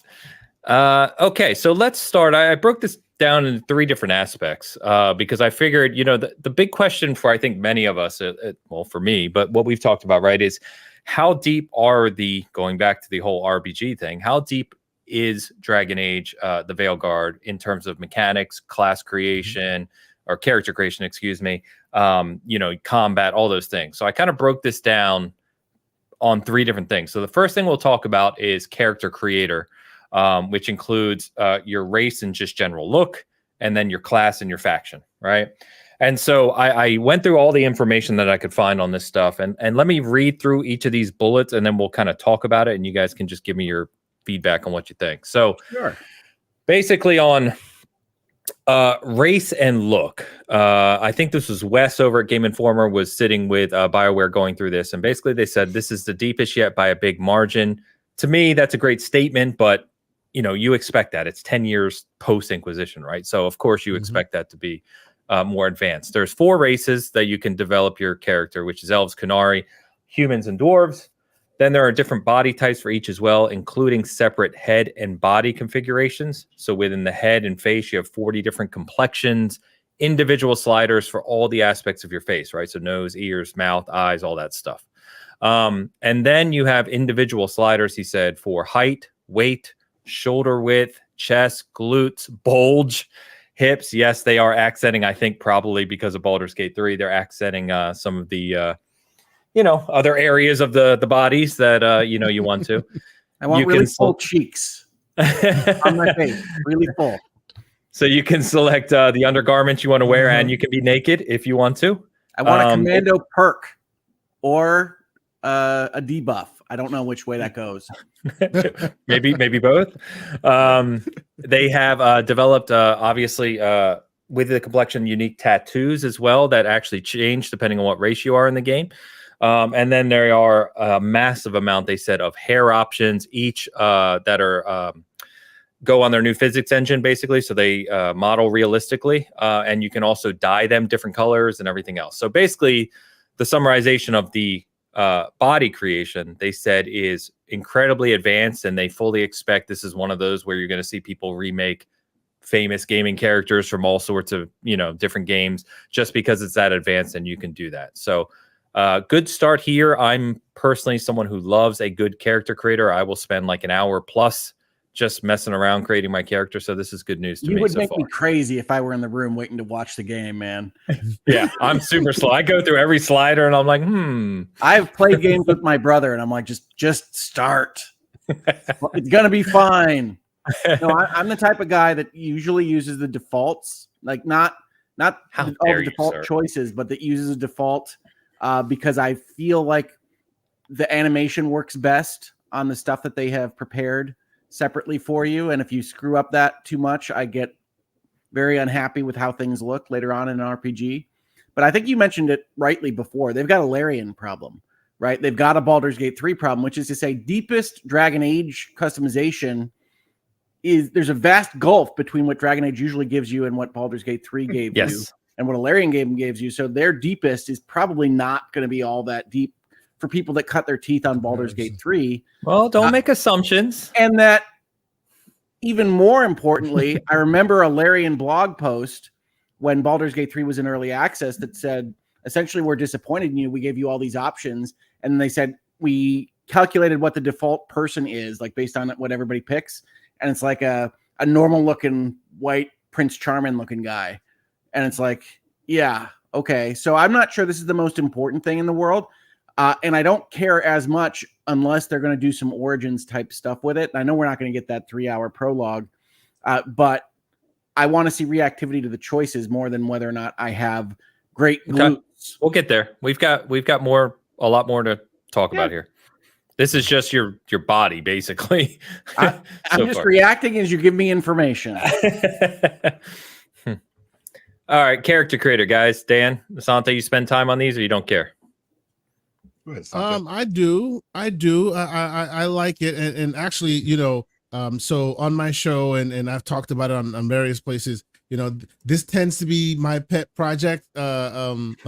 I appreciate games like Dragon's Dogma 2. I walk around with Mike Tyson wherever I go because they allow that. That's amazing. Stuff. I also walked around with The Witcher. Like, you can really get extensive with the character creator. Myself and a few folks, we always want to be represented in our games that we play. I can also sometimes go default, but I appreciate that they take the time and the effort to put to really hone in and give different body types, different skin tones, different hair, allow you to create yourself in it. I will say, watching the 20-minute gameplay reveal that I did, Rook, who was the rogue that you basically looked kind of like me, young without the gray beard. So I was like, hey man, I appreciate that. It's usually difficult to get a man that looks somewhat like me in game. Best we get is the Killmonger haircut. You know what I'm saying? And it looks like they're going further than that. So shout out to them. Yeah. I appreciate that. It may not be what everyone looks to, but some of us who've been gaming for a long time, we appreciate when we get more than just the stereotypical cornrows and whatnot. You know what I mean? And it looks like they took some time. They took some time. Yeah. They got the hair cards right and they got the looks right. So I will always just throw flowers at any developer who spends the time to do that. It may not be the norm and it may not be what everyone focuses on, but I enjoy the fact that I know guys who will spend the first 3-4 hours just, fine tuning it, making it look exactly the way they do. I just use FemShep and I kept it moving, but I appreciate that it's there. You know what I mean? It's good. It's good. Yeah. Nice. You're on mute, Dan. I know. I just keep talking with, I'll see how long you guys would actually notice I was on mute. Anyway, Shush kind of said, BG3 character creator is not that deep. It really, it wasn't. It wasn't as deep as people are kind of giving it credit for. You know what? One has kind of a deeper character creator is Rise of the Ronin. You wouldn't think, but it's got you can, and the best part of that is, people will go in and they've created Anna Sawai from Shogun and Hiroyuki Sanada, and you can create them and then you can put their codes up on whatever forum or whatever you want. Oh yeah, that's awesome. That's awesome. You just pop in the code in your game. Yeah, like Keanu Reeves, and like Tom Cruise from The Last Samurai, like Dragon Age or Dragon Ball Z characters. Like all these people that come up with these things, they've got like huge lists of stuff. That'd be cool, and it's deep enough to where they look like the characters. Like I was actually kind of surprised at some of these. They got like Witcher, they got Geralt from a lot of people do Witcher Geralt and Ciri, and yeah. If it's anywhere near that, and I don't think that's even that deep, but they're able to pull that off and then give us that option to like just throw in a code and like, oh, I want to play as this person from this show or this series or whatever. That would be cool. But yeah, I'm fine with it. Usually I don't get too deep into it, probably not like you, Wayne's. But I'm gonna tell you something. I've been playing Inquisition lately, and I tried so hard to make that character look okay. It's hard. It was hard. Like nothing I could do. There was so limited. It was such a limited, like, just palette, I guess, that they gave you. Inquisition might be where my default rule came from. It's like if you tweak any of that face shape, it goes to hell in a hand. It goes crazy so fast. I think I don't have it on our notes here, but I know in one of the articles, basically they were speaking with the creative director, and they basically said that they've always wanted to be able to allow players to do a lot more, but the technology wasn't there. We're going back over a decade, and they basically said now the technology is caught up, so they've enabled this stuff actually comes through now, which is cool. Yeah, I mean, but hopefully, not super important to me, but I would like to have some kind of I guess. So. Fair enough. Another game has a great character creator. Here we go. Cyberpunk. No, I was gonna say Elden Ring. He was gonna say Elden Ring. Yes, I can't remember. Yeah, I was absolutely. Cyberpunks. I don't remember if that helps. It's not bad. Cyberpunks isn't bad. It's very simplistic, but what they give you is kind of cool. Okay. Yeah. You don't need to worry about it that much because you never see yourself. True. I look in every mirror. I hit the button to look in every mirror to see myself. There I am. So once you create your body character, what have you, you then get to class and faction. So 3 classes as expected, right? Rogue, mage, and warrior. And then within each of them, there are 3 specializations, which we will get to more from the screenshot side once we get to the skills and combat stuff. I have a couple screenshots that they shared. But basically, the rogue has the duelist, which is the fastest, has 2 blades. The saboteur uses tricks and traps. And the Veil Ranger is purely range, obviously sniping enemies, basically. The mage can be necromancy with death caller stuff. Evokers, you'd use fire, ice, and lightning. And the Spellblade uses magic-infused melee attacks. No blood and then mages the warrior. This time? Sorry, Hope? No blood mages this time, or are they rolling that into necromancy? I have no idea. This is all they're not doing it because they said it was a problem or an interaction with the main character. There's a reason you can't play the blood mage. Oh, that's what they said. Oh, I didn't know that. It's all new to me. Yeah, good news. They said because of some kind of the Rook's past or something. I don't know exactly what it was, but you can't play a blood mage because it has something to do with the character arc. Okay. So, okay. There you go. And then the warrior can be a reaper, uses night blades to steal life and unnatural abilities. A slayer, who's the simple but strong 2-handed weapons, like a berserker, I guess. And a champion, who is a tactical defense. I guess a tank would be your more traditional thing. BioWare called one of their classes a reaper. A reaper, which is the warrior. That was Iron Bull, man. Iron Bull was a reaper. That was a specialization. Dan, you've got so much more Dragon Age in your head than me. I was Dragon Age. That's why, this is good. I've been playing the hell out of it also, and I just unlocked that skill skill tree for Iron Bull. So then on top of that, right, you then pick your faction. There's 6. So you can be the Grey Wardens. Is it Antivan or Antivan? Antivian. Antivan crows. Antivan. Yeah, from Antiva. Antivan crows. Mornwatch, the Shadow Dragons, the Lords of Fortune. I had to comment these are pirate themed, Hogue. And the love pirates. And I think people are gonna think Hogue just walks around like with like an eye patch and like he just wants to be a pirate. Okay, so now in terms of that, Dan, I did spend 6 months of my legal career with an eye patch, but that was because I injured my eye. Okay, well, Yeah, I'm doubting it. Injured. Yeah. And the veil jumpers. So basically, each of these has unique casual wear, which was a kind of funny thing to say, but they basically said that you can set it so that when you're just in your conversational mode, when you're not in combat, basically you're not wearing your full gear. So they'll each have unique casual wear. Okay. Yeah. And specific bonuses to aspects of the game. So I didn't copy everything because there's a lot of information, but basically, as you would expect, depending on the faction, depending on your class, there'll be things that tie together, story elements, etc. How deep that goes, we'll have to see, of course, because we've heard this in a lot of RPGs, but that's what they're alluding to with this.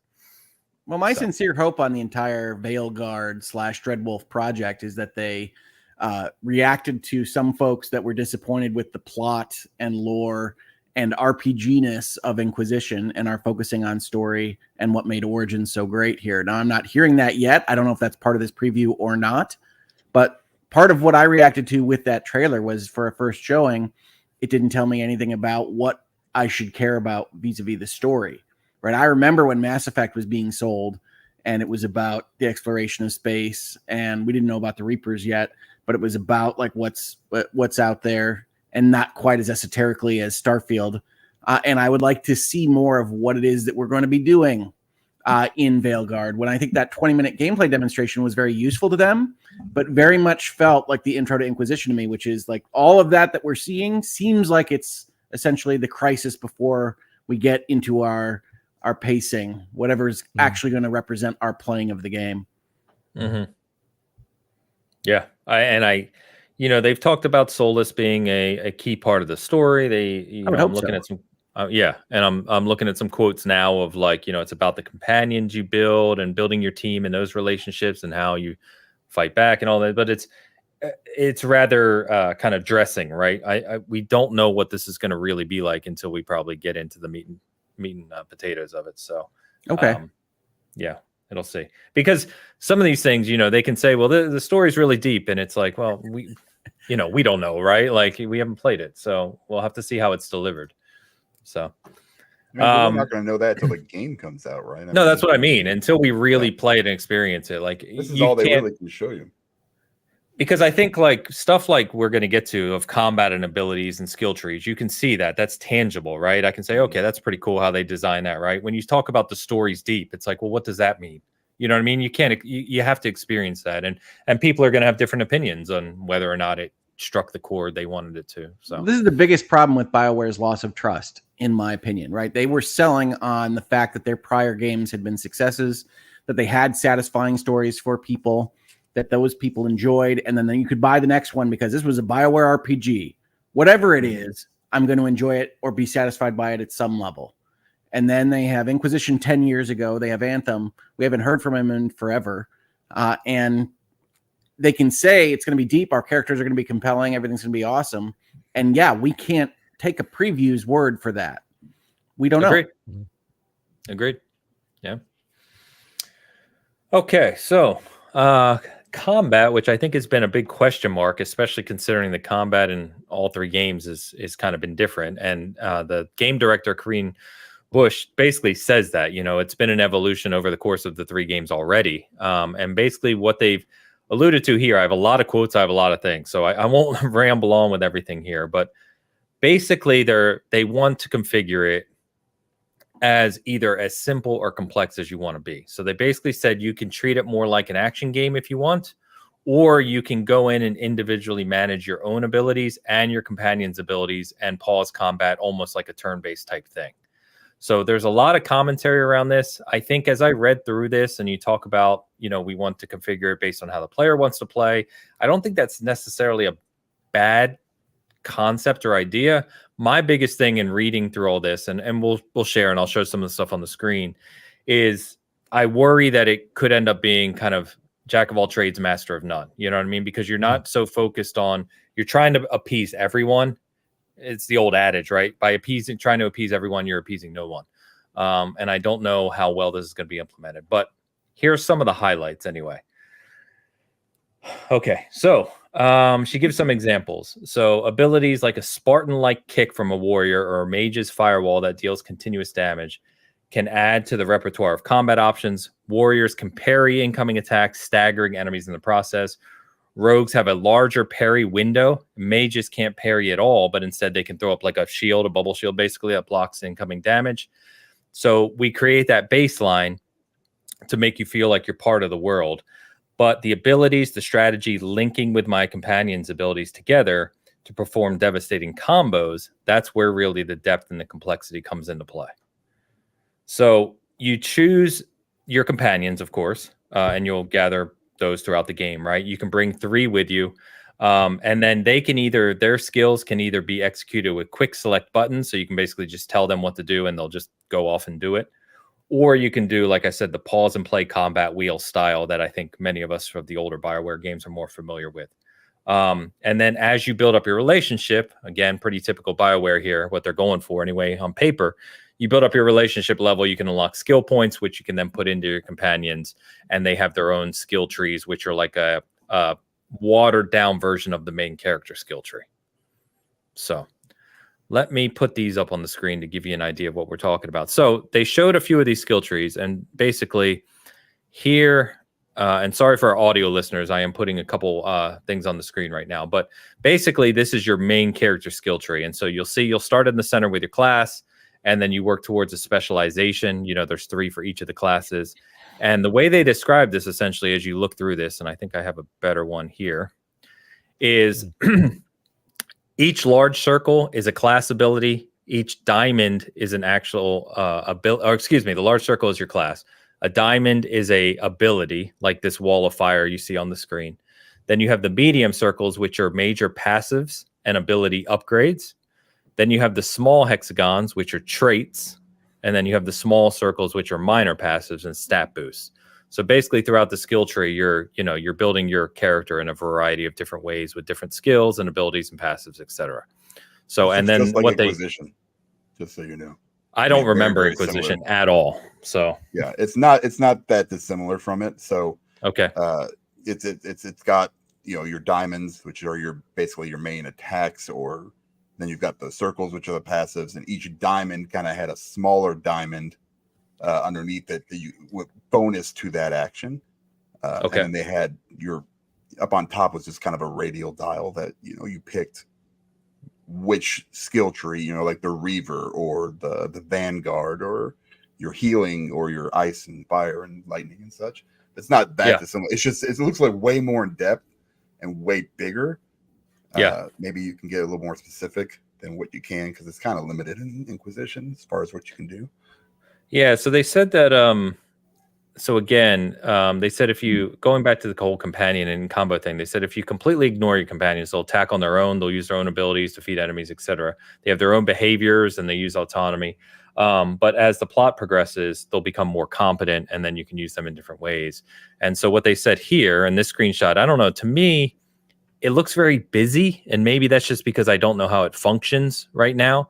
But basically what they were showing here is you have your companions. This is the kind of wheel they were talking about, right?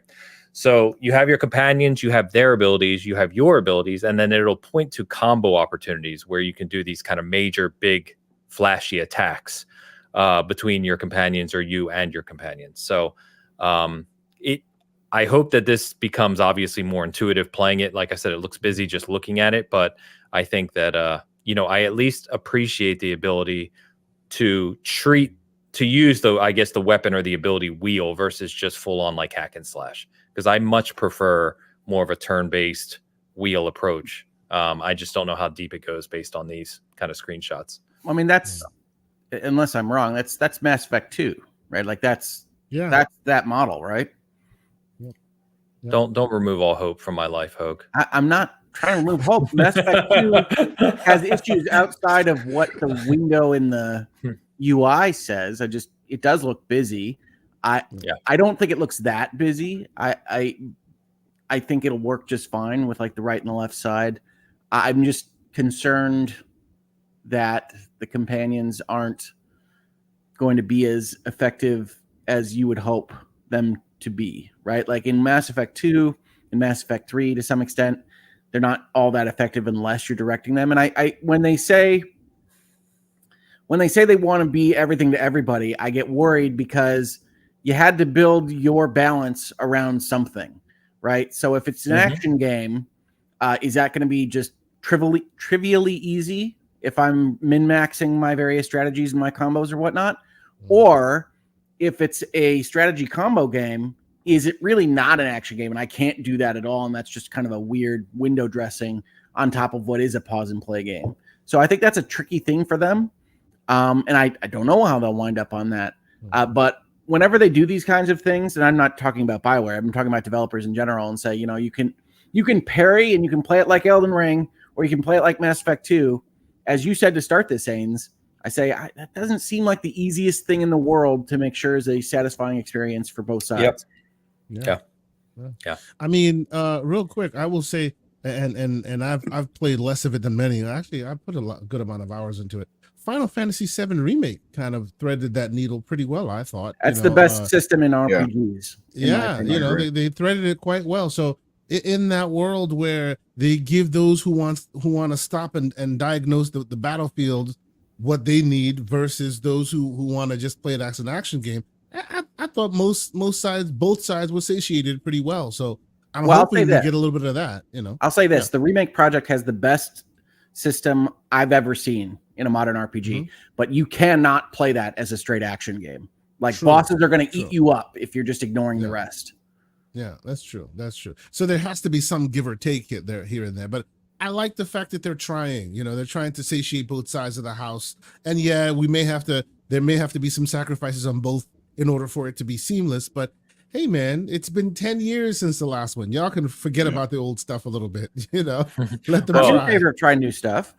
It's funny you say that. So I have a quote, and I put this one in because we've had Mark on the show, and we talked about having him back once this gets closer to release. So former Dragon Age executive producer and Veilguard consultant, Mark Dara, feels Veilguard is the first game where the combat is legitimately fun. What I see in Veilguard is a game that finally bridges the gap. He says, uncharitably, previous Dragon Age games got to the realm of the combat wasn't too bad. It's really in this game, pretty much, well, except for Anthem. Shout out. In this game, the combat's actually fun, but it does keep that thread that's always been there. You have to have the focus on Rook, your character, but still have that control and character coming into the combat experience from the other people in your party. So I feel when we talked to Mark, he had some concerns, but he did tell us on the show that he was confident. I remember him saying he's confident that game will do it. Like they will make this game what we hope it'll be, I guess is the right word. Was he consulting? Yeah, he wasn't on there. He wasn't on the project. At the time when he was on the show, he wasn't. No, he was added to BioWare's consultant team maybe late last year. That's the gig, by the way. Don't be employed by EA. Be consulting. It's fantastic. Mark, I'm happy for you. Now I will say this: this quote, this sequence from Mr. Dara, does remind me of basic marketing for it's always better than the last one, right? That last one you thought you liked, it sucked. This one's good. And so it does have that kind of feel to it a little bit. It's got to be better than holding down right trigger and then pressing a couple buttons here and there to throw out a fireball. Remember, this was the series that brought you press X to awesome or press A to awesome or whatever it was, right? So, like, they've had trouble with this series. Awesome. It was. Do you remember that quote, Dane? I do. I just haven't heard it since. And so, great. Like, they've had trouble with this series throughout, and they haven't found it yet. In my opinion, I think the closest was actually Origins because that's what I wanted out of a BioWare game, but I am in the minority on this kind of stuff, so that's fine. Inquisition wasn't it. I hope this is great. I hope it is legitimately fun. But I'll tell you what, like the biggest thing that's going to come out of this whole combat stuff, I mean, it's going to be how they program the AI and your companions. I know Inquisition lets you choose like roles for different, characters that are with you. Oh yeah, give me that gambit system. I just hope that they when you say, okay, this, I don't want to get into that screen where there's 15 different things going on. I got to pick everything. I don't need that. I just it does need them feel like to be you can get a competent. little chunky with the skill trees and things like that. Even while you were showing it, Ains, I was like, all right, I don't want to pick those little diamonds. Like, I only want exciting choices, and so you got to make it so that I can build my character and not be every other level having 6 things to pick that I don't care about for my various companions and 2 things that I might care about for me. So I hope it's great, right? This is what you get the developers to do, is you go through and you try to find the fun out of all these systems. But from a preview perspective, I have no idea on this game right now. I'm willing to give it a chance, but right this second, from what I've seen at the Xbox showcase and what I've seen online from their own coverage, I'm way more excited about Expedition 33. Way more. As a big fan of Dragon Age. Yeah. Expedition 33, I mean, we all agree, I think looks fantastic.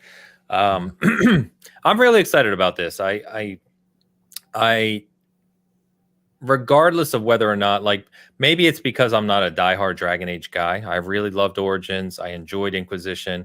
2, I didn't play much, if I'm honest. I think I said that before.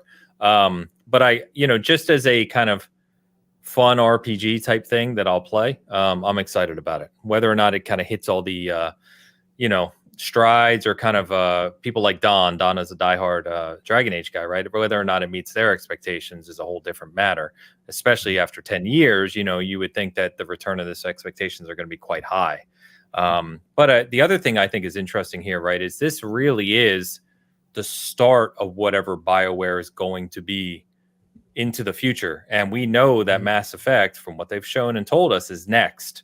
So, I'm kind of very curious to see how this lands, its reception, how well it's implemented, how well it does, because at the end of the day, you have to imagine that a lot of the same people are going to be making the next Mass Effect, which I think is of interest to an even larger, my guess anecdotally is that there's a bigger Mass Effect population than Dragon Age. So I think that, I don't. Origins certainly, when it came out, was real big. I have no idea who's got the bigger audience at this point. Mass Effect kind of built on itself throughout the trilogy. So Dragon Age fantasy in general, very popular as opposed to science fiction. That Mass Effect remaster release really did a lot to bring new people into that franchise. That's why I was saying we have these conversations about which one's the best. And all the new school cats say part 3 because they've gotten to play that for the first time with the remaster remake that was released, right? So it rekindled a lot of those conversations. So today, I would probably say you guys are right that the Mass Effect has a bigger audience because of those recent releases that kind of brought it back to the forefront, It could be. Yeah, and that was well done, to their credit. It was a well done release. Not that they were building anything new, but you know what I mean? It was a well done release. Yeah. So we'll see. We'll definitely have Mark back on. Last time we talked to him, I talked to him obviously after the last show a few times, and he's very welcome, or not only welcome to come back on, but he's very willing to come back on. So we will. I'll reach out to him when we get it. We don't have a release date yet, which is kind of why I want to hold off. I want to get closer to release and know when this is coming, and then we can have a really good conversation about it. So this one certainly feels like it's a real holiday release. Like they came out with the PR explosion, especially after that trailer. So, I mean, this one feels more real than some of the things that still have a 2024 date on them. Very true. We've seen, there's, especially if they're doing a cover story with GI in June, right? It feels like this is definitely a November, maybe early December. I could see like first week of December type release just before the holidays. It seems like that would fit really well. Yeah. So, I mean, I think in 2024. This is a 2024 game. Yeah. This is very, very, I keep wanting to say recent in my head, but that's not true. It's very soon incoming. And speaking of other games that are soon incoming, I did not want to skip that there was another major set of previews. If you say these words. There was a major set of previews that came out at the same time as the Dragon Age preview of a game that we did not really love from its showcase, including myself, from PlayStation called Concord. And these previews that came out this week, I have to say, on both the good side and the bad side, I really enjoyed the previews. I really enjoyed the video that VGC put up. I really liked how this game looked.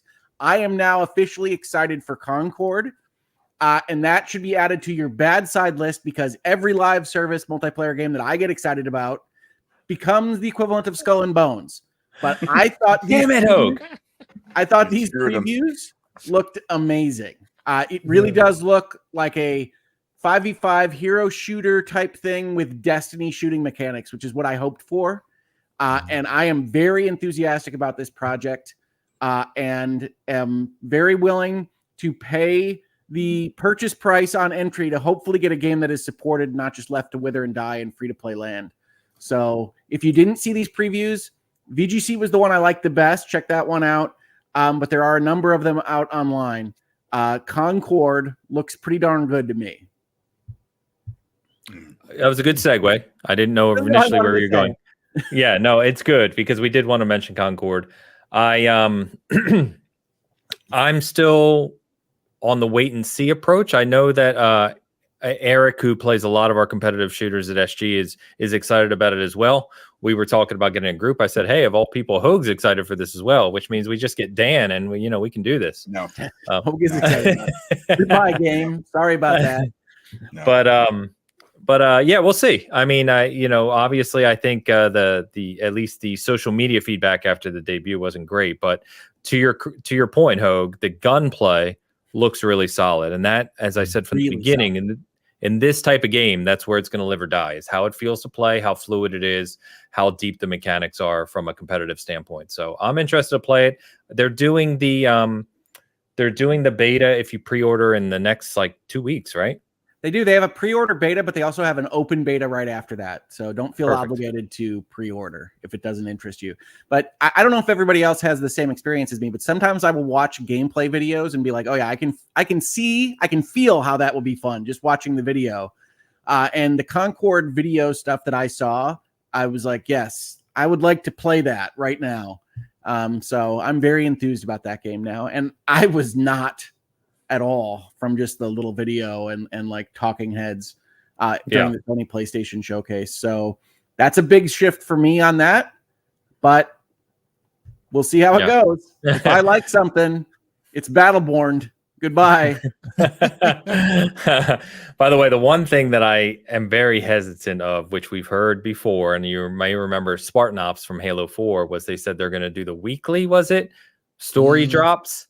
And I'm like, okay, so we've heard this in games before, and you'll have a few months planned out at launch, I'm sure, already developed, right? Because those things take time to develop.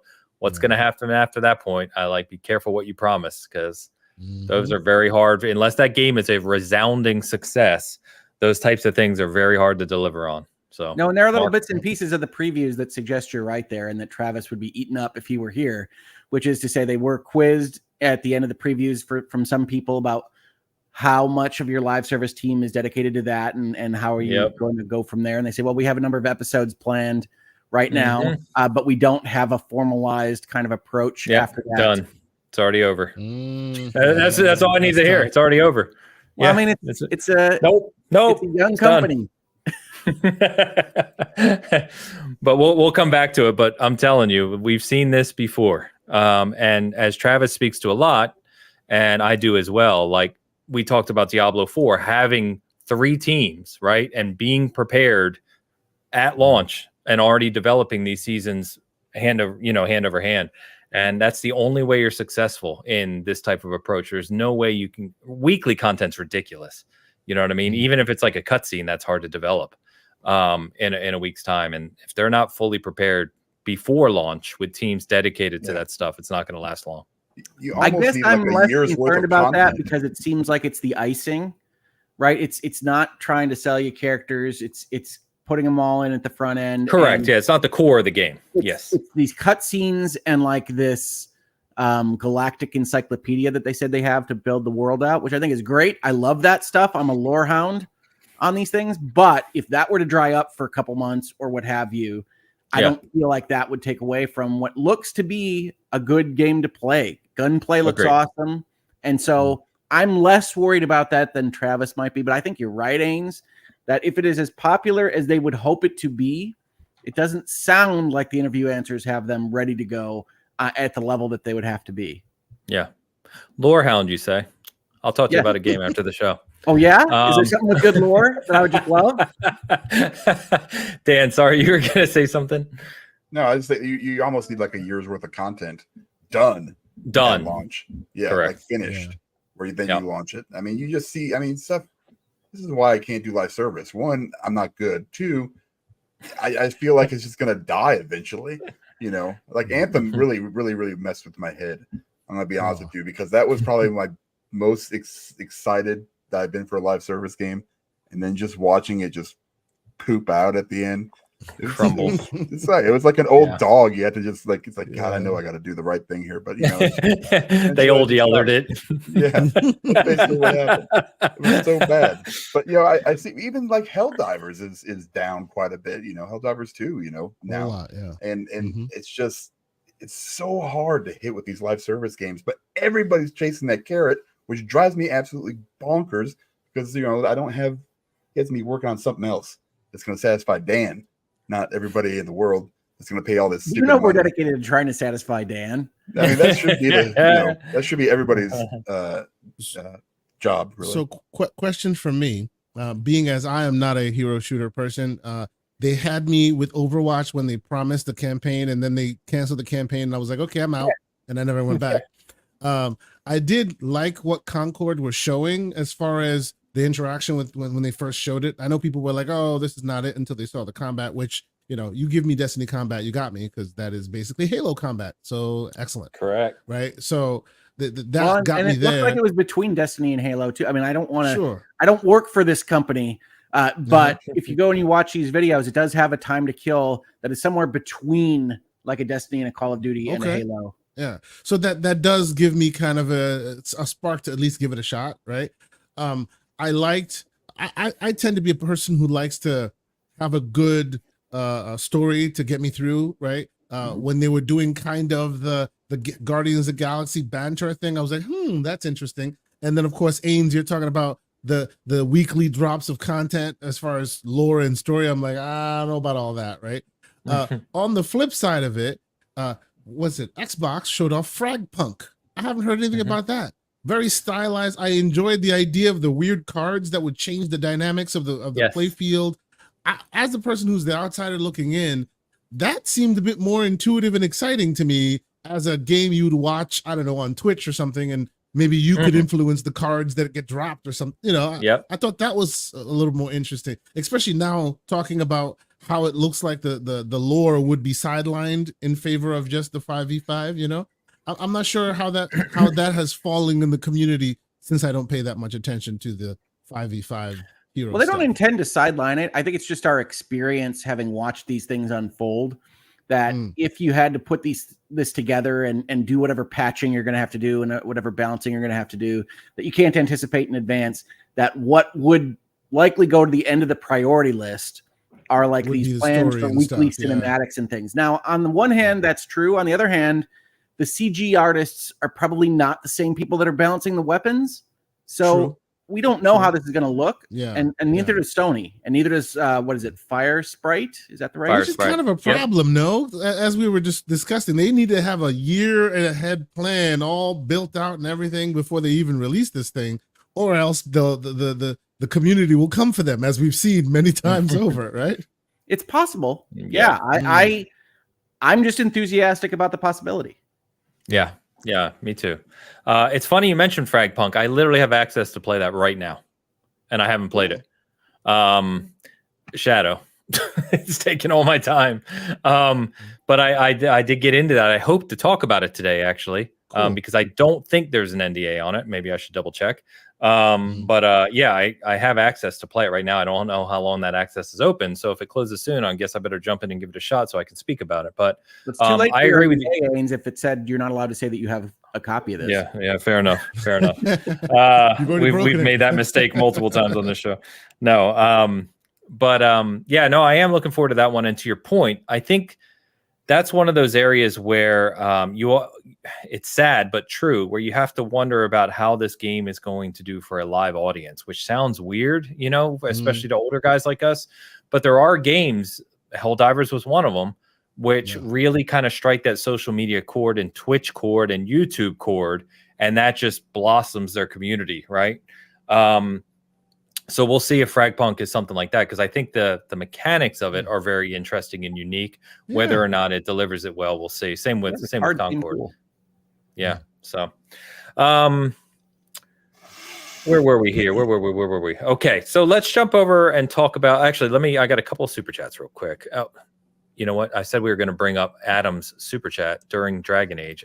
And I totally forgot. Or shortly thereafter. We got you, Adam. Yes. Yeah, Adam, with the $20 Super chat. Thank you very much for the generosity. Dragon Age of the Veilguard gameplay seems to be good, but I wanted more complex system for it. However, the art style is okay, and the direction for the fantasy races is disappointing.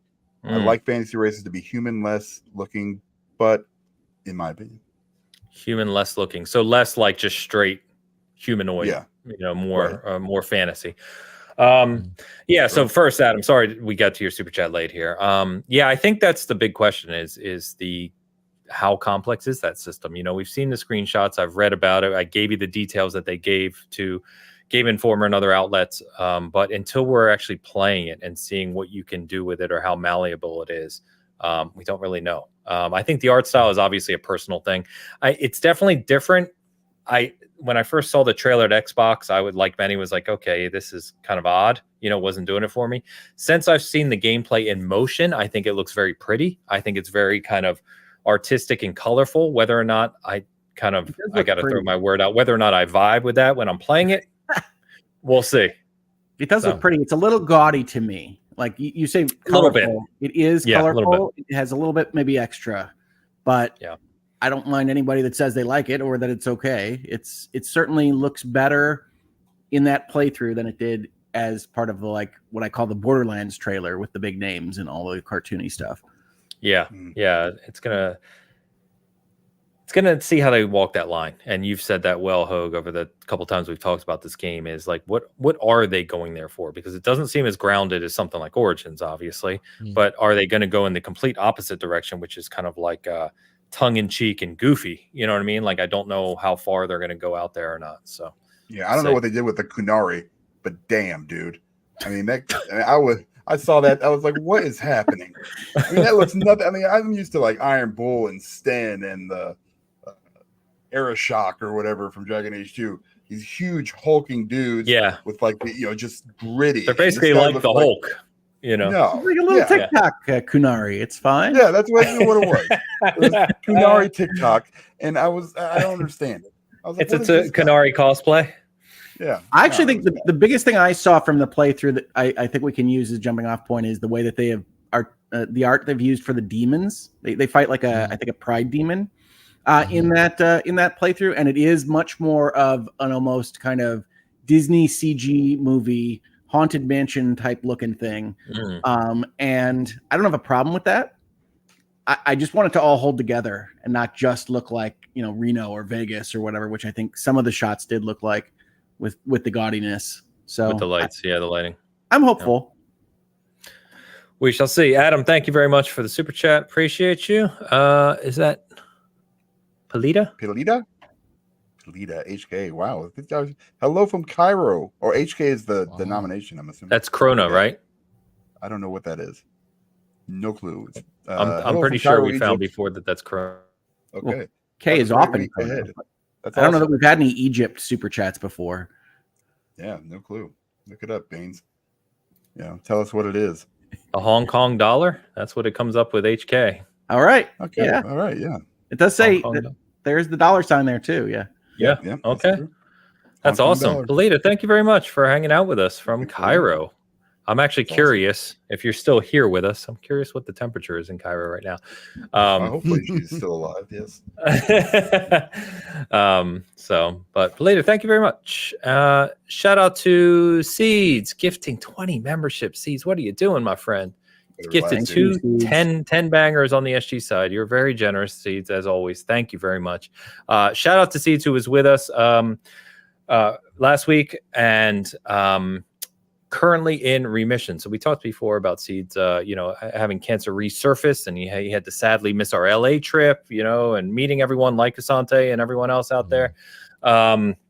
But he's gone through his updated treatment and announced, I think earlier this week, that he's currently in remission again. So great news. Good dude. Definitely check out his channel. Thank you, as always, brother. Nice. Elu, coming with the $5. What are some of Asante's go-to games? And does he like Monster Hunter, which is actually very important? Also, thank you, Asante, for classing this place up. That's messed up. Much love. I mean, we traded him out for Travis, so it's definitely a class up.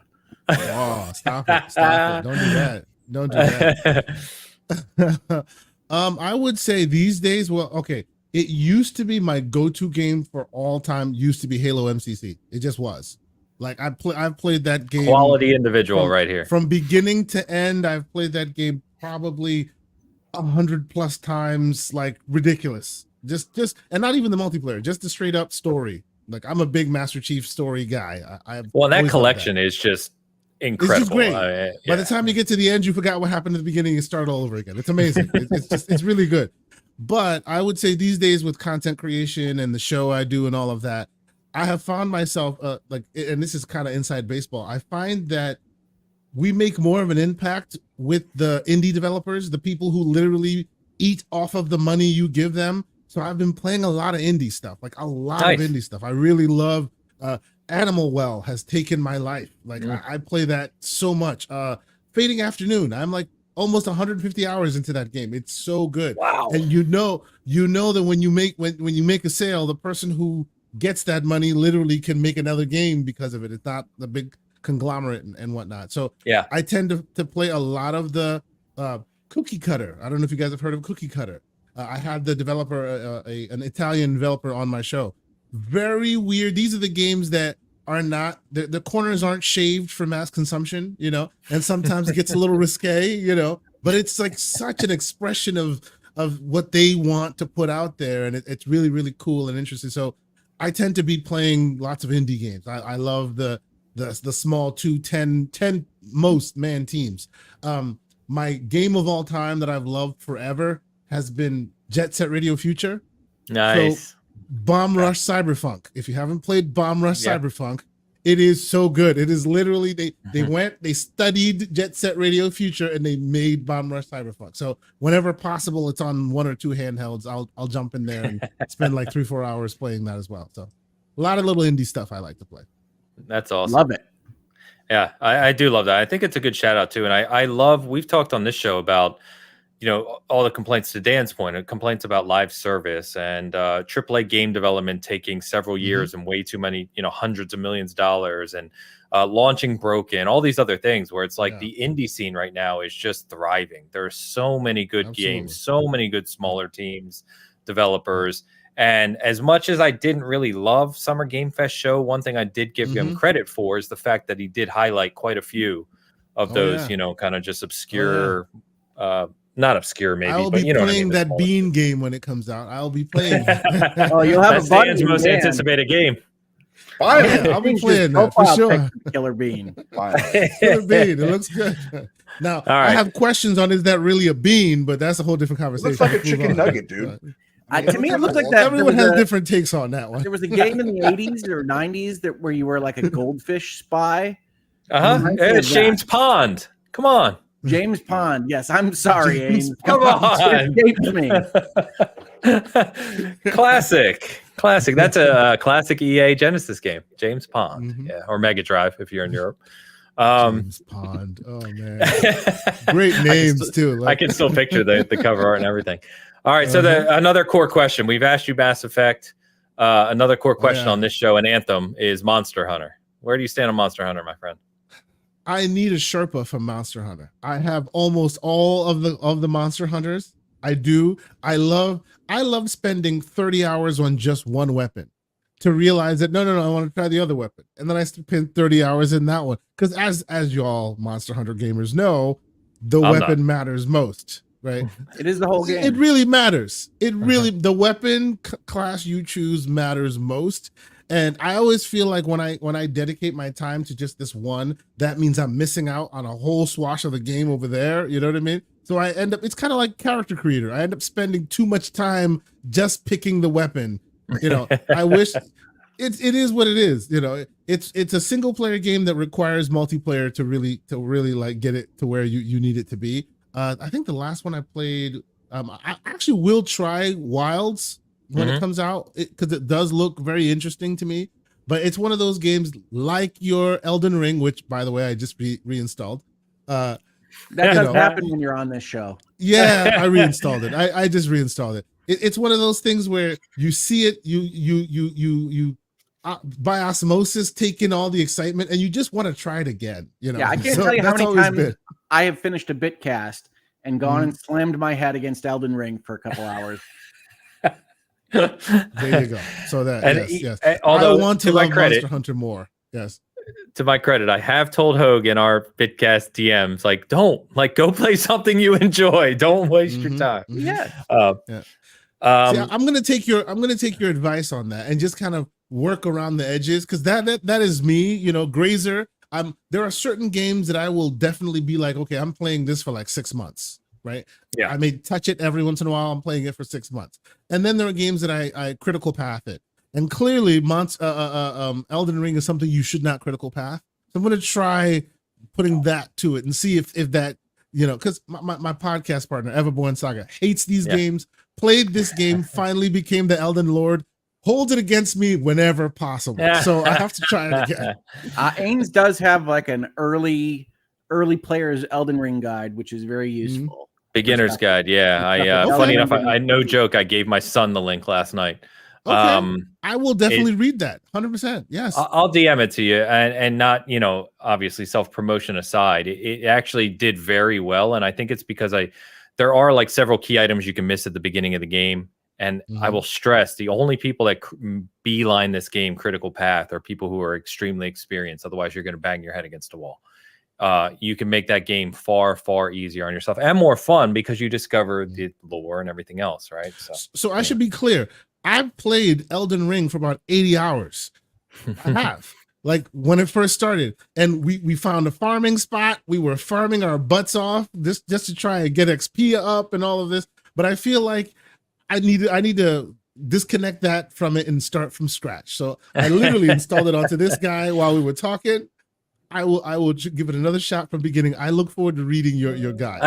Yeah, I mean, I'll say I knew most of the stuff in the guide, but I didn't know all of it, and it's all very useful. Yeah. Cool. Very good. By the way, the Monster Hunter joke from Elu. So if you don't know Asante, in Season Gaming, in our Discord, everywhere, Elu's the lead editor for SG and one of our contributors. And he adores Monster Hunter. I've always hated it. And I've tried to get into it. I almost sound like the opposite with Elden Ring. I've tried to get into Monster Hunter. I've tried to like it, and I just never do. So I've promised him I will play Wilds with him. I actually went to the Capcom show at Summer Games Fest and sat through the Wilds demo, made an appointment just for him. So I'm going to try to get into it. We'll try to play it together. We may ring you up. We'll pull you in. We'll try to do this thing together. I recommend Rise. Thing, man. Yes. I recommend Rise right now if you're trying to get into Monster Hunter. I like Rise a lot. Okay. Really? Man, I am the complete opposite. The community is just so hype that makes you want to get into it. You know what I mean? And then, it is what it is. Yeah, Dan, it's funny you say that because I've heard there's arguments over Rise or World. I've heard as well. So, yeah, I mean, I wasn't a big Monster Hunter guy till World came out, and then I tried Rise, and I was like, man, this is not what I was playing before. It feels totally different and from World, weird.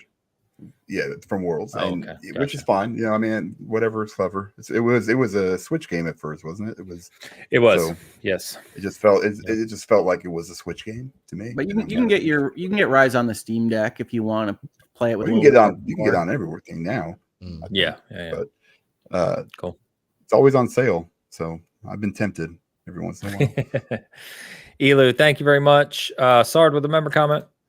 Yeah, the member comment from Sardisms. I don't know who needs to hear this, but Dragon Age Origins is currently $3.19 on GOG, and that version has all the setups to play on Windows 10 and 11 built in. Fantastic. Very nice. I might go buy it right now. Very nice. You talk about PR. It's not just that preview, folks. EA is trying to get you into their series. Big time. Yeah. I mean, I can stand going back through Origins one more time. Origins is the best thing BioWare ever made. I will stand by that. I just want to hope play they with go Shale into again. Steam. I hope they go into Steam and they add the actual controller support. Just please. Yeah. That'd be great. You know, just do that. Yes. You know, but cool. Yeah. I'll break out my Xbox. Does it? I still have my original 360 copy. Does it work on backwards compatibility? Yes. Do we know? It's also, I think it's got the FPS boost on it too. It's not on PlayStation. You can't get it on PlayStation. Don't use the boost on Inquisition. We don't console war here, Dan. All right, I'm just saying, it's just not there. Origins on PlayStation was already running it right to the edge of its power. Origins was not great on PlayStation.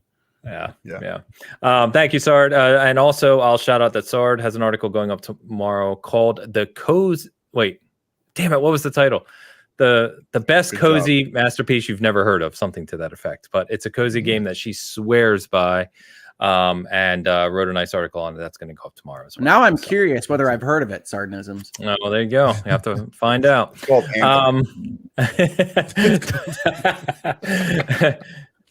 There you go. All right, Darth Shady Lavelin, the Dragon Age Terror Lady. Terror Lady. That's the Dragon Age reference. Yeah. Oh, she's got. Look at her photo. It's awesome, man. It's in cosplay. Here's for always bringing the reasonable observations and opinions. That's what we do. Thank you very much. That's what we try to do, except for when Dan console wars, but we try to slow them down. I'm just saying it's not backwards compatible on PlayStation 5. I was looking for it. I was gonna play it. You can't. That's all I'm saying. There's no question Xbox has done better than PlayStation with the backwards 100%. With the VC. I don't care necessarily. I have both of them. I was just saying, I was like, I'm just going to play it on here. You know what still works, by the way, for anybody that's playing? Dragon Age Keep. It works.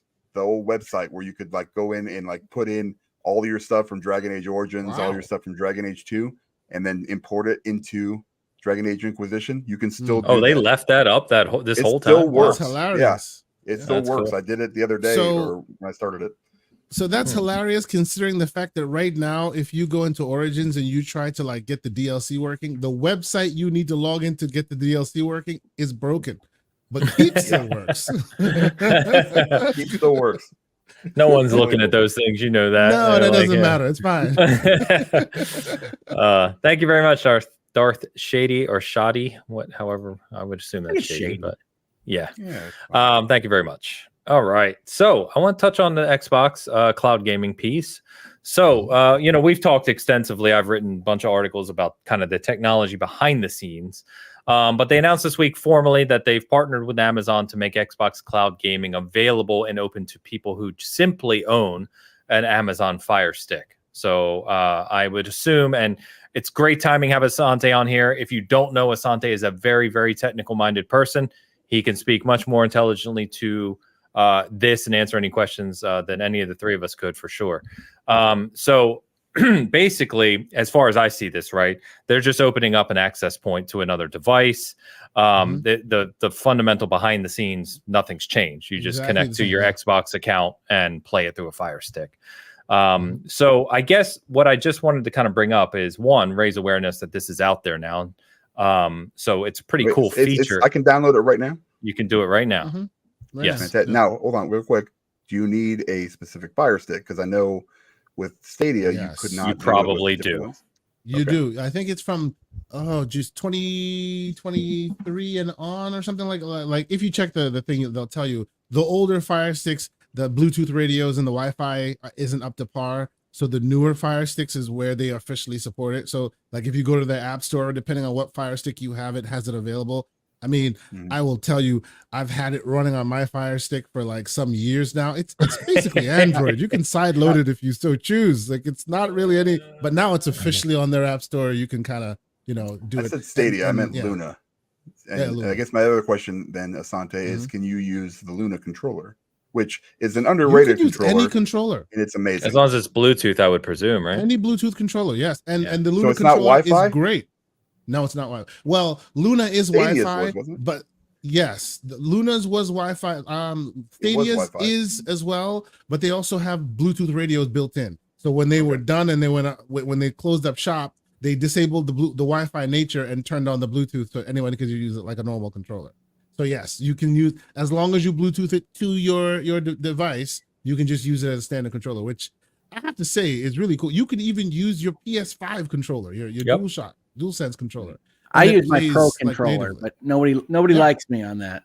You mean your Nintendo all one? Backwards and stuff. Yes, the Nintendo Pro controller. It's a very comfortable controller. Is my main Bluetooth controller. Yeah. The ABXY is backwards, to Asante's point. It's just backwards. It's all over the place. Oh my god. That's the only thing. So I was just going to ask basically overall thoughts on this. I know you guys talk about this kind of stuff a lot, Asante, so I'll start with you, obviously. But, we see all the kind of rhetoric out in the world of does this detract from Xbox as a brand? Does it hurt the console market? All of these types of things that, Xbox has been, in my opinion, maybe not the best communicator at times, but they've at least been candid about the fact that this is their goal. They want to reach as many people as possible through whatever access point possible. And they've been talking about that for some years now. So this is the next step in that plan. How are you feeling about it? Being a tech-minded person. I honestly, I'm surprised it took this long. It should have been there. As I said, it's all based on Android. You can sideload. You've been able to do this on your own for years now. You could just kind of put it in there and connect your controller up and you're good to go, right? So now it's official. As far as it killing the console market, technology is killing the console market. There are no such things as consoles anymore. They're all PCs. They just consoles used to be, and I wrote a little thing that I might put up somewhere. Consoles used to be a bespoke piece of hardware. You could welcome to publish it at SG. Sorry to interrupt you. Consoles used to be this thing that you had to produce in order to sell your wares, right? That was the delivery method. Now there are many delivery methods that don't require R&D from you as the vendor, that don't require loss leaders. Right now, the Series S, to this very day, I always check the CPU of the Series S costs about $300 and something if you buy it retail. It's not 1-to-1, but the closest version that you can buy at retail is about $320. The Series S is not $320. Right? You can find the Series S for $200 some odd if you're lucky. Yep. It's always been a loss leader. So why would they keep pimping this thing that they sell and every time you buy it they lose money when they can literally just send it to you on your own existing hardware, BYO hardware, and there you go. You have the game. You're paying for it. You're enjoying your game. They get to sell what they want to sell without you even coming in as a red on their sheet, right? People who want consoles will always have consoles, but I don't see a world where it becomes the primary method of consumption moving forward. It just isn't, right? So as all of this stuff becomes far more ubiquitous and easier to implement and easier to use from a general user standpoint, I really don't see that this is a problem, right? And what my thought on it has always been, yes, content is king, but even beyond the content side of the house, right? If you take content out of it for a moment, think of it like a house without furniture, right? Which one serves you best? Which one, I tend to be a person that plays on PC a lot. I play on my handhelds a lot. But I would kind of consider myself an Xbox gamer because I love their controller. I've always been an offset sticks kind of person. And the features they offer beyond the content, I find very advantageous to me. My game saves carry with me wherever I go. If you happen to play on the console, you have your quick resumes. I don't think they get enough credit for it, in my opinion. There's a reason why Steam is the #1 place everyone plays, even though those games can be bought anywhere else, because they make it very easy to do. And that's what Xbox is doing right now, right? Anywhere you play, the UI will somewhat be similar. That they're working on that, right? So I think this is a great move. I think that we've seen it with Samsung, right? We've seen it with Samsung. Yep. I expect to see it with LG eventually. Everywhere you can play, where there's a Bluetooth radios and a potential to get online, you should be able to install an app that gets you to their app store, right? And I expect Sony to follow suit. I have been itching to buy their PS Portal, but the fact that I cannot play online cloud games that they offer, I can't do that on the Portal. I have to connect to the console itself. You lost me. It needs to be able to connect through Wi-Fi and go to your cloud server and let me play my games. I want to play Heavenly Sword again because I missed that game, right? Mm-hmm. That stuff needs to just be ubiquitous, right? The means to an end should not be the crutch that people are using it. Yeah, us graybeards know that that's how it always has been, but that's not necessary anymore, right? It can go anywhere, and the fact they're doing this, to me, it's about damn time, and they need to do more of this stuff. I think it's good. This is a game changer for me. I mean, just real quick. I mean, I haven't really. I borrowed my own Xbox basically from my kids because they use it all the time to play their games, and so I rarely see it unless I need to get my State of Decay 2 fix or I play some Starfield or something. So I can go on there right now. I've got the new like 4 Max 6E version of the Fire Stick. I just bought it like a week or two ago. And there you go. You're definitely in that realm. You'll be able to download it easy on yours. Yeah. Yeah. Okay. And then is it the same? Basically, I will be able to access any Game Pass game that has cloud gaming. I don't have Game Pass myself. My kids do. Can I access like I just kind of looked it up? Dragon Age Origins right now is cloud enabled. I own the game. Will I be able to play that, or will I need to get that service? Not today. There is still rumor and speculation that beyond the just access your Game Pass games, they're also working on the entitlement of if you own the game like yours and it's cloud enabled, there is a day soon to come where you'll just be able to log on to their cloud service and be able to play the game you own, even if it's not a Game Pass enabled thing. So today you probably have to be in Game Pass world to make it work. Tomorrow, when that tomorrow works, exactly. Game Pass for the cloud service too.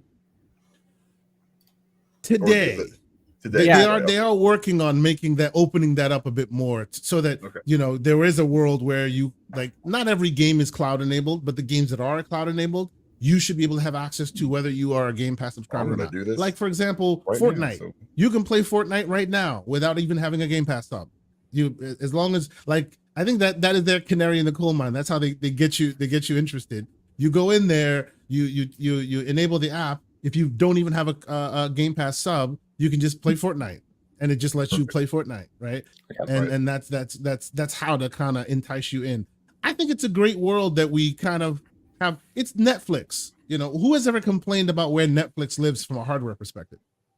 Right? It is where Netflix lives, and I think that should be how our gaming moves with us wherever we happen to be. I've always thought I was going to use Voodoo as the example, but Netflix is just as good. I am, as people know, broadly on the optimistic, better living through technology side of things, and I think this is an obviously good play for Microsoft and Xbox. I do think it's an interim step, right? Yes. Like I'm watching Voodoo and playing Netflix and doing those things on native apps on my smart TVs. And a Fire Stick or a Chromecast or anything else is essentially making dumb TVs into smart TVs, which is fine. But I would like to see native apps on those TVs because that tends to be what works the best. And it reduces one more kind of section of friction as between you and the games. And I suspect that's where things are headed. So there seems to be the step between going direct to TV. It's funny you say this. Years ago when I bought my Bravia TV, it came with a PlayStation 3 controller, and you could literally just stream it from their servers to the Bravia TV. It had the app I remember that with a controller. It wasn't necessarily the best because at the time the tech wasn't really there, but that's where it should be going, right? There, these days, all of these devices, whether you have something like this bespoke or you have like your ROG Ally or something, their system on a chip is a tiny little thing that is like, they all share it, and the heating and cooling and all of that becomes a concern. But there's a world where that gets built into a television, and then you could just play it natively from the television, right? It's all capable. It's all there, so. Well, that's the step after. Like I'm just talking about a native cloud app, but maybe your electronics could actually run the games natively. And I think you need that for things that you need really low latency on. Like I imagine playing like Returnal. Like I would never want to play that in the cloud, that kind of game. True. Yeah. Elden Ring, perhaps, Ains, that kind of thing. I mean, you're talking about frames. Yeah, you need all of them. Yeah, so I'd be worried about those kinds of things. But for most of what I play, indie games, turn-based RPG games, that's what I've played through the cloud in the past, which is like I can't even. It doesn't matter. Your brain will take that latency, and if you're turn-based, it doesn't matter. Well, and that's also better over time too. I mean, as with everything. Yeah. The location will really matter, right? Yes. Your wireless connection, your home network connection, your ISP connection will really, really matter in that, right? Some games will run amazingly well, others not so much, and you're gonna have to kind of feel it out. Even in my home here, where I have pretty decent internet, I don't tend to play Halo Infinite via the cloud. It just doesn't feel this. Then again, I've played it for hundreds of hours, so I kind of get that sense of difference. You'll catch it. But as you play with it more and more, you realize that there are some that work well in the native versus the cloud. And I just think right now it's all just options, right? It's all options to kind of get your feet wet while they mature the technology, you know. And your Netflix example was again apt, because there are certain things that I try to avoid on streaming with like really deep black levels. Exactly. Because the streamers just don't do well with them. Yep, 100%. I've always said this many times. You guys can all watch your Matrixes on Netflix all you want. If I want to watch The Matrix, I have to break out the Blu-ray, because that to me is a great movie that requires all the black levels to be there and all of that. But the option to be able to do that everywhere is great. I don't see why some folks get a little heated about it. I don't get it. You know, it's good. Yeah. As we said, this has been in the play for years now. And those of us on the text-minded side of thing have been talking about this and gotten pushback at times. As I'm sure you know. But this is when you remove the methodology that you're used to and the access points that you're used to, and you just look at it from a purely technological side of how people are accessing an ecosystem, right, and how they engage with it. That's all this is. You're just logging into an account. And I think that's why, as we've seen the Netflixes, the streaming, the music services, you don't think about what type of phone you're using, what type of TV you own, what type of hardware. You just go and do it. And it's cool to see that gaming is headed that way, even though it may feel weird. To Asante's point, feels weird to the older ones of us in particular, but it's where it's going. Among us. Yeah, the gray wardens. Well, Nintendo will still be around doing weird things. Exactly. Nintendo will always be Nintendo, right? And PlayStation, I say, will follow suit, because unlike Nintendo, PlayStation and Xbox have already gotten themselves in a place where it's always the loss leader, right? We need to show you the most frames, show you the graphic intensity. And in that world, most of their hardware costs them to sell it to you, right? If it doesn't cost them to sell it to you, then they'll gladly sell it to you all the time. Nintendo will continue selling you a Switch as long as you want to buy one, because it was, from a technical perspective, I call it the abacus, it was obscure before, like it was obsolete a year after it was released. It just was. and it doesn't cost them money to sell it to you. PlayStation does cost them still to this day. They say they make money off of it, but they won't tell you how much. It's cents on the dollar, because that tech is really high powered. So is the Xbox. So if they can find a way of circumventing that and just get you to your game, I think that's great. Yeah. Let me ask you this. I played some of the cloud gaming maybe a couple years ago, right when it came out, and it was fine. How is it doing now? Like with a decent internet connection, and are you getting, the resolutions, the frame rate, that kind of stuff now through cloud gaming, depending on obviously a lot of factors, but yeah. The ideal right now in cloud gaming, funny enough, is GeForce Now. That is the ideal in cloud gaming. Okay. And the reason why it's the ideal is because Microsoft had to roll their own way. They had to put Series X's in the cloud, which helped them when they were having conversations about cloud rights and blah, blah, blah during the FTC fight, which Hogue was instrumental in explaining to the normals among us, right? Very nice of you. Oh, please, I don't have to say that. Your numbers, your swelling numbers speak to all of that. Yes. But, at the time, people were like, well, why is it that way? It's because in order for them to inoculate themselves from these conversations of, oh, they're monopolistic, is to just put consoles in the cloud, right? But the side effect of that is it's never as good as putting an actual blade in the cloud that runs it from a server, right? And that's what GeForce has been doing since day one. Theirs is, by and large, the best you can find. It just is, and conversations are heating in the background about Microsoft slowly pivoting towards the standard model, which is, your Azure cloud servers actually in the cloud doing that work. As long as there are consoles in the cloud, it'll be cool and interesting and odd tech, but it'll never be as performant as, say, the GeForce Nows of the world, which are, by and large, pretty damn good right now. Like, I have a pretty decent machine. I've played on GeForce Now in the cloud, and it is awesome. Like, it's awesome. You find yourself not even noticing any latency or anything. Like, I have a G Cloud. I don't know if you guys remember the little LG Logitech G Cloud. Light as hell, has no performance at all. But if you're playing GeForce Now and you have that on your G Cloud, I'm playing Cyberpunk for like 7 hours, and it looks ray traced amazing, and it's just right there on your hands. There's no need for Streaming it? It's very good. Streaming it. Oh yeah, GeForce Now is the pinnacle, man. Excellent. It is excellent. You know, absolutely. Is that the hardware? Yeah.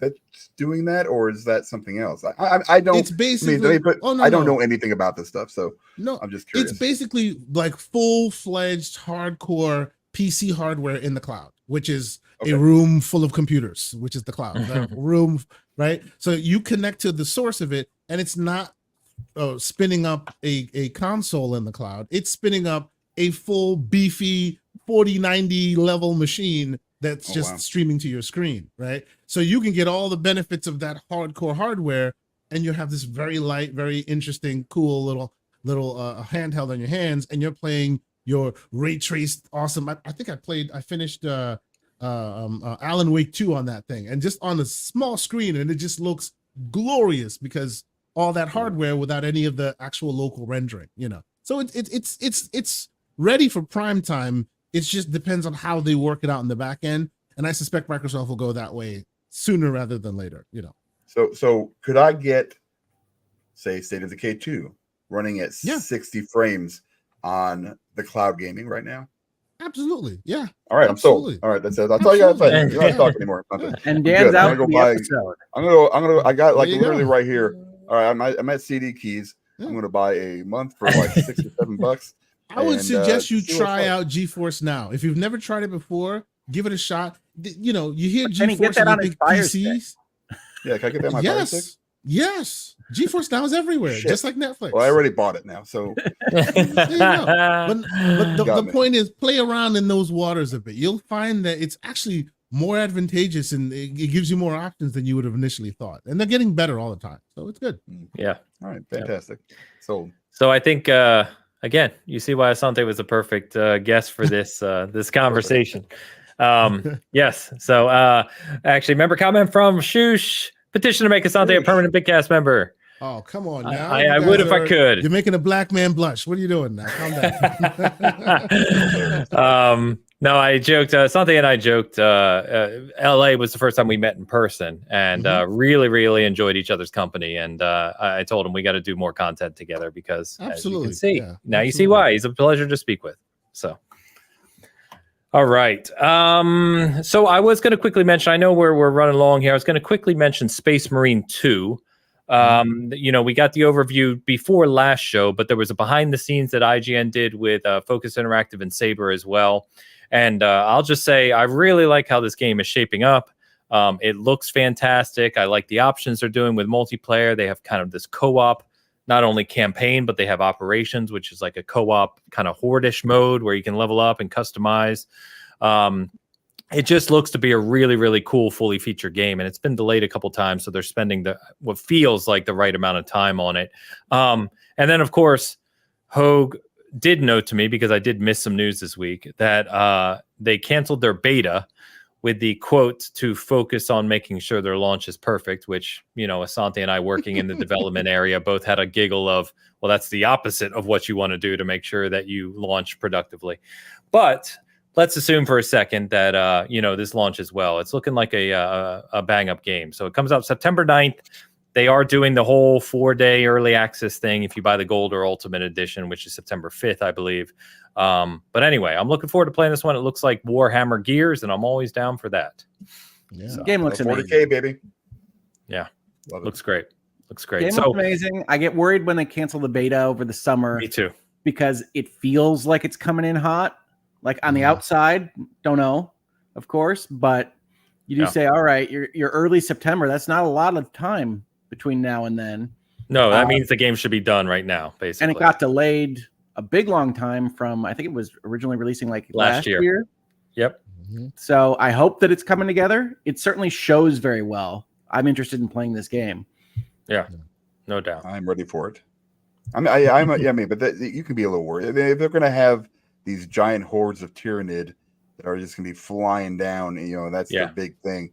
I mean, that's probably a lot of work on those machines, I would guess. But what the hell do I know? I'm not that guy. Well, it's funny you say that. I was thinking that this morning because I ordered the Gold Edition from Focus because they have the seal book. You know me, I like those editions.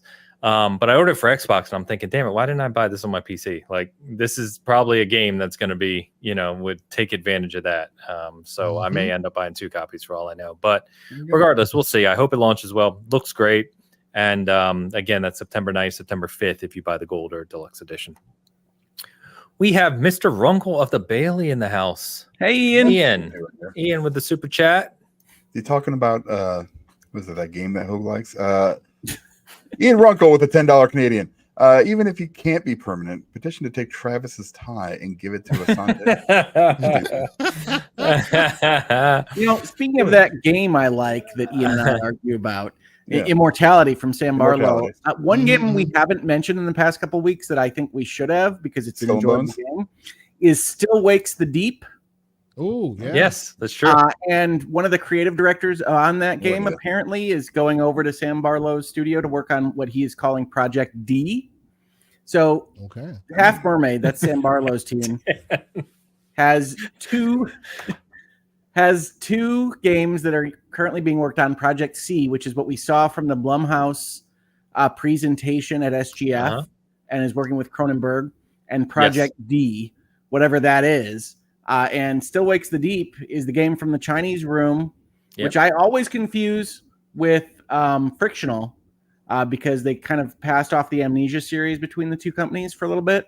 And is you as a Scottish oil rig worker on a deep sea rig that has an issue and things get real. But it's on Game Pass. I highly recommend it. It is fantastic. It is a little slower to start, but it is that kind of game where you've got monsters in the dark and you're trying to get through precarious situations. And the fidelity of the environment, which is not something I usually comment on, is really what got me into the game so well. It feels like you're on this oil rig and it's falling apart and things are happening. And I highly recommend it. I didn't mention it last week. I don't know why. I just forgot I was playing it, I guess. But I did want to mention it in this context because I remembered, and because one of the directors on that game apparently went over to Sam Barlow's studio, and Immortality is the best game of last year. I'm sorry, Ian. Does this game have Marky Mark? 2 years ago, actually. Immortality came out 2 years ago. Mark Wahlberg, what is he now? I don't remember. I don't know. I mean, let me know so I can uninstall it if it does, but I haven't played it. He's calling Deepwater Horizon, probably. Oh, yeah, maybe that was it. Yeah. I can like that.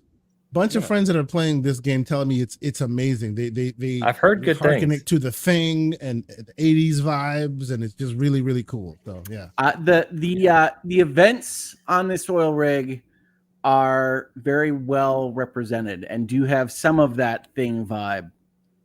Okay. I installed it right away. Sorry, it's a horror game. It's Oh no. It's I mean, kind of, yes. Yeah, I installed it right away because of horror game. It looks great. I've heard great things, like you guys said. Again, just haven't had time to play it, so it's on the list. I will get there. So, thank you, Ian, for the super chat. Appreciate you. Good to see you. Thank you, Ian. Play Immortality, folks. Don't listen to Runkle. Shush says we need AI to bleep the sound every time Hogue says Skull and Bones, and I think we have finally found the best use for AI I've ever heard of personally. So I'm gonna have to work on that for the show. You just got to get the AI to change it to Elden Ring every time I say Skull and Bones. That's brilliant. All right, I got to figure that out. Me and Asante are going to talk after the show. We're going to get working on this. Anyway, before we get to wrap it up for the day, I did want to mention, just for Dan and Hogue, of course, that with college football 25 coming out here in the next couple of weeks, and these guys are going to be lost, and I'm going to have to bleep that next using AI. Although they indulged me with the Elden Ring talk, I'll have to indulge them for the college football talk. But they did. There's no way you're going to indulge us on college football talk as much as we indulge you on Elden Ring talk. And rightfully so, I might add. It's not going to be close. The top 25 rankings of the schools in the game have come out. And I had to note to these guys because I don't know what this means. But Michigan is number 11. Iowa for Dan is number 25. Georgia is ranked as number 1. So there we are, boys. What do we think? Well, Michigan's 11 because they lost some major components of their offense from their national championship winning season this last year. Iowa's number 25 because they never had any offense to lose. No, none. I mean, it's pretty. I mean, and they lost their. I thought this was when I saw it, I was like, I don't know how they're that high. I love my Hawkeyes, man, but I don't know how they're that high. They lost really nobody on defense. Their defense is pretty good, but their offense sucked before. Now we've got like a throwaway Michigan guy that might be all right because he was hurt last year, and we lost our punter. So I mean, the special teams just went to. Wait a minute, Iowa doesn't have a punter? We lost our punter. No, he's with the Bears now. He got drafted by Chicago with one of their 4 draft picks. They got the Iowa. So he's even worse off. Amazing. Yeah, he is worse off now, but he's an amazing punter. Great Iowa punter. has the best punter. It's important to have. You mark my words. This next guy, whoever's behind him, is also going to be like the best punter in the Big Ten randomly. More than likely, and they're going to have good tight ends. There's nobody to throw it to or throw it to them. That's basically how Iowa works every year, and they're always there. And then they always lose to Michigan or somebody. But I don't care about Michigan being 11th. I think Michigan's going to have a good season, but there's no question that there are going to be certain aspects of the Michigan Wolverines football program that are reduced. We ran our head coach out of town. We're apparently no longer stealing signs from everybody, and things will still be fine. But I like that you win the national championship and you're like, we ran our head coach out of town. That's the Michigan Wolverine experience for you. That's great. By the way, Ray asked if Still Wakes the Deep is Eldritch horror. Here's what I'm going to say about that. Did you watch True Detective? Did you watch the first season of True Detective? Where they're talking about the King in Yellow and they're having debates about what's happening. I feel that my answer to that is better off saying you'll have more fun figuring out what's happening than me telling you what's happening. Fair enough. All right. Yeah. All right. So yeah, not gonna. All right, boys. You're only a few weeks away from college football. It's almost here. I'm excited, man. You talk about a long time since Dragon Age. My goodness. The last cover athlete on college football was Denard Robinson. Dude, it's in all seriousness. Isn't the last NCAA, wasn't it 2014? Yep. That's when Dragon Age Inquisition came out. So there you go. Maybe they're the same game. Has anybody seen college football 25 and Veilguard in the same room? We have not. Let me tell you, I've seen a lot of previews. All these power rankings, they don't mean anything. They're actually, it's just an average of what they put out for their defensive power rankings and what they put out for their offensive power rankings. I don't know, what it's going to matter. After like 16, they're all the same rank. They're all 87s. So basically, like Colorado, Oklahoma, Wisconsin, they're all the same. So we'll see. I'm excited for this game. Like it is EA. Yeah. I'll take that money on Colorado versus keep the hype down. Yeah. Yeah. And it does look cool. I did see for you, Hogue, ECU's new field. What is it? They showed their uniforms and stuff. And a screenshot, and they look amazing. So if you're going to go after them, it's a good time to do it. They look amazing. I like my East Carolina Pirates, bringing them to glory. Of course, they're the Pirates. Here we go. Yeah, of course they are. they got some of the coolest colors in the game. So I love them. I love their uniform. Ian followed up with another super chat, $5 Canadian. Go ahead, Dan. With that in mind, how did you guys like RimWorld Anomaly? I don't think I've played any of the upgrades to RimWorld. Nope, me neither. Never played RimWorld. So RimWorld's fun. No, you've got a panel that's looking at you with blank stares, Ian. Sorry about that. Travis might have been able to speak to it. I'm not sure, but Ian is judging us from behind his side of the camera. No question. Yeah. But thank you, Ian, for the super chat. Sorry, we can't talk more. I got nothing. I got nothing at all to mention on that. So he said sad face. That's great. Let's go ahead and wrap this one up. It's been a great show. Chat, you've been awesome. Thank you so much. Asante, always a pleasure, my friend. I'm glad we got back together here, and we'll keep this up for sure. We'll talk behind the scenes and make sure we're working together on some stuff. But please do tell everyone watching where they can find you, when Gaming Circle is live, all those details, please. Sure.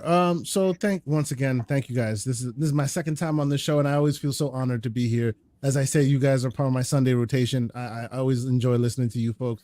Well, I'm usually like taking care of the kids at the same time, so I'm not like active in the chat, but I'm listening. I appreciate you guys always on a Sunday with always such great conversation. You can find me, K Asante, TK0 Asante, on your various forms of choice, whether it be on PlayStation or Xbox or all the socials. I do a show with my brother, Mr. Everborn Saga. We do a kind of PG-13 kind of entertaining, slanderous kind of thing on Saturday mornings called the Gaming Circle Podcast. You can find that on my YouTube channel.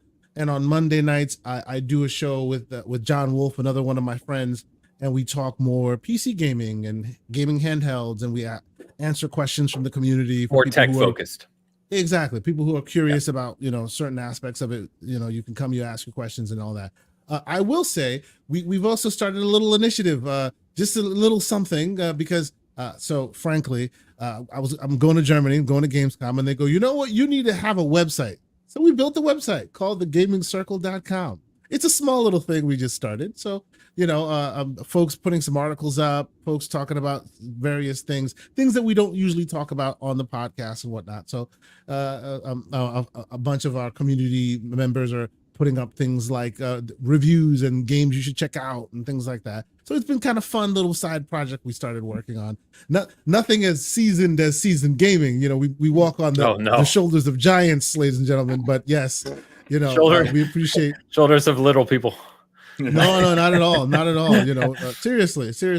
I really enjoy the content on the channel and always the great stuff you do on Seasoned Gaming. So I'm always honored to be part of it. So thank you guys so much once again. You've been great, man. Yeah, I appreciate you, Asante. Awesome. Always a pleasure chatting with you. You got me to, download a Xbox app on my Fire Stick. So there you go. I'm literally going to go right upstairs and do it. And great to hear about the site.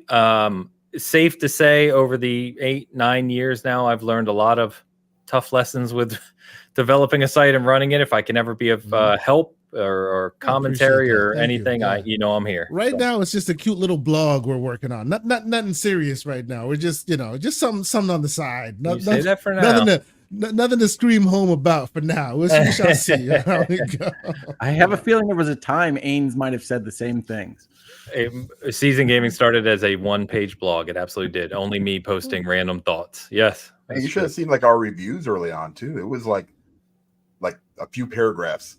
Like you could look at it on one screen and that was it. Yeah. And then just took off. And you never know what happens. Shoulders of giants, ladies and gentlemen. Shoulders of giants. Maybe one day. We shall see. We shall see. But thank you as always. Obviously, we'll talk behind the scenes as always. So thank you. Oh, what you got, my friend? Well, in my neck of the woods, I actually wound up doing a couple videos pretty recently, both on Dr. Disrespect and Twitch policy. Your good friend? And how those interact. Friend of the show. Don't you dare say that. Absolutely not a friend of the show. Let's be extremely clear. Talked about that in video form. So please, if you're interested in that story, check it out. There's some folks out there, I will say, that are putting out some bad information, some kind of wish casting and the like. So please do check that out. I'm more than interested in seeing all your comments or questions and trying to help as much as I can. Otherwise, it was a big week for the Supreme Court this last week. And while I didn't think it was sexy enough or political enough for people to care, as it turns out, a lot of people have a lot of instantaneous thoughts on what we call Chevron deference in the legal community. So I might well do a video about the death of Chevron coming up this week. But I am going on vacation this week. So I don't know whether I'll get that done before I leave. And then because of that vacation, Ains, I won't be on the Bitcast for the next 2 weeks following this show. So apologies. How dare you take time with your family, sir? You won't see me. I am taking time with my family and maybe getting a video done before I leave. But that's what's happening on my neck of the woods. Very good. Yeah. So in all jokes aside, as always, Hogue breaks down details of cases or things extremely well.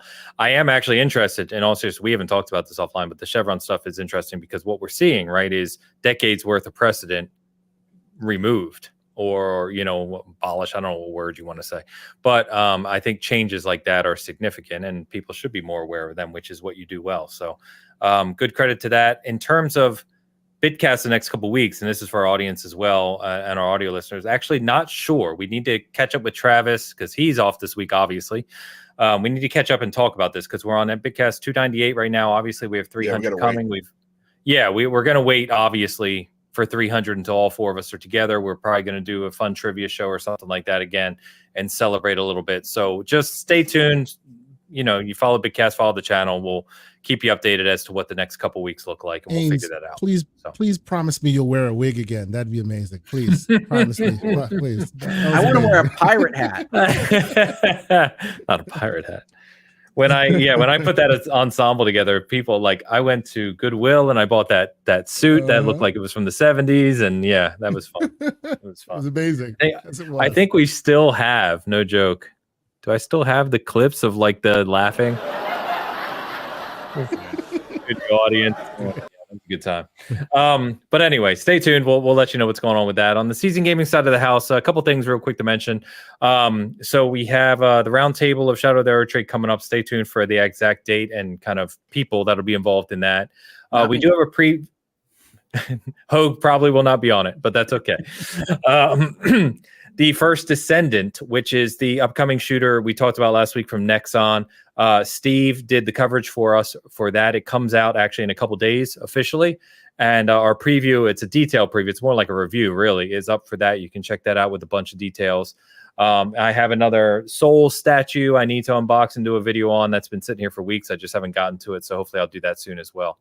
But yeah. Other than that, and we have that article going up from Ray as well tomorrow about the coziest masterpiece you've never heard of, and the first article from Don about Dragon Age and the history of Dragon Age trailers. So a lot going on at the SG side of the house you can check out. So all right. And Asante sold Dan an Xbox Game Pass subscription. He sold me a Fading Afternoon on my Switch. So I'm going to go play that after this. Excellent. Please, I need to hear your review on Fading Afternoon because I love that game. It's a slow burn. It starts very slow, but it's a slow burn. Excellent. It's excellent. That's his middle name, Asante. Rich slow burn Hogue. That's what it is. All right, chat, you've been awesome. Thank you so much, everyone. Appreciate all of you. Stay tuned for upcoming schedule, and we should probably see you next week. Until then.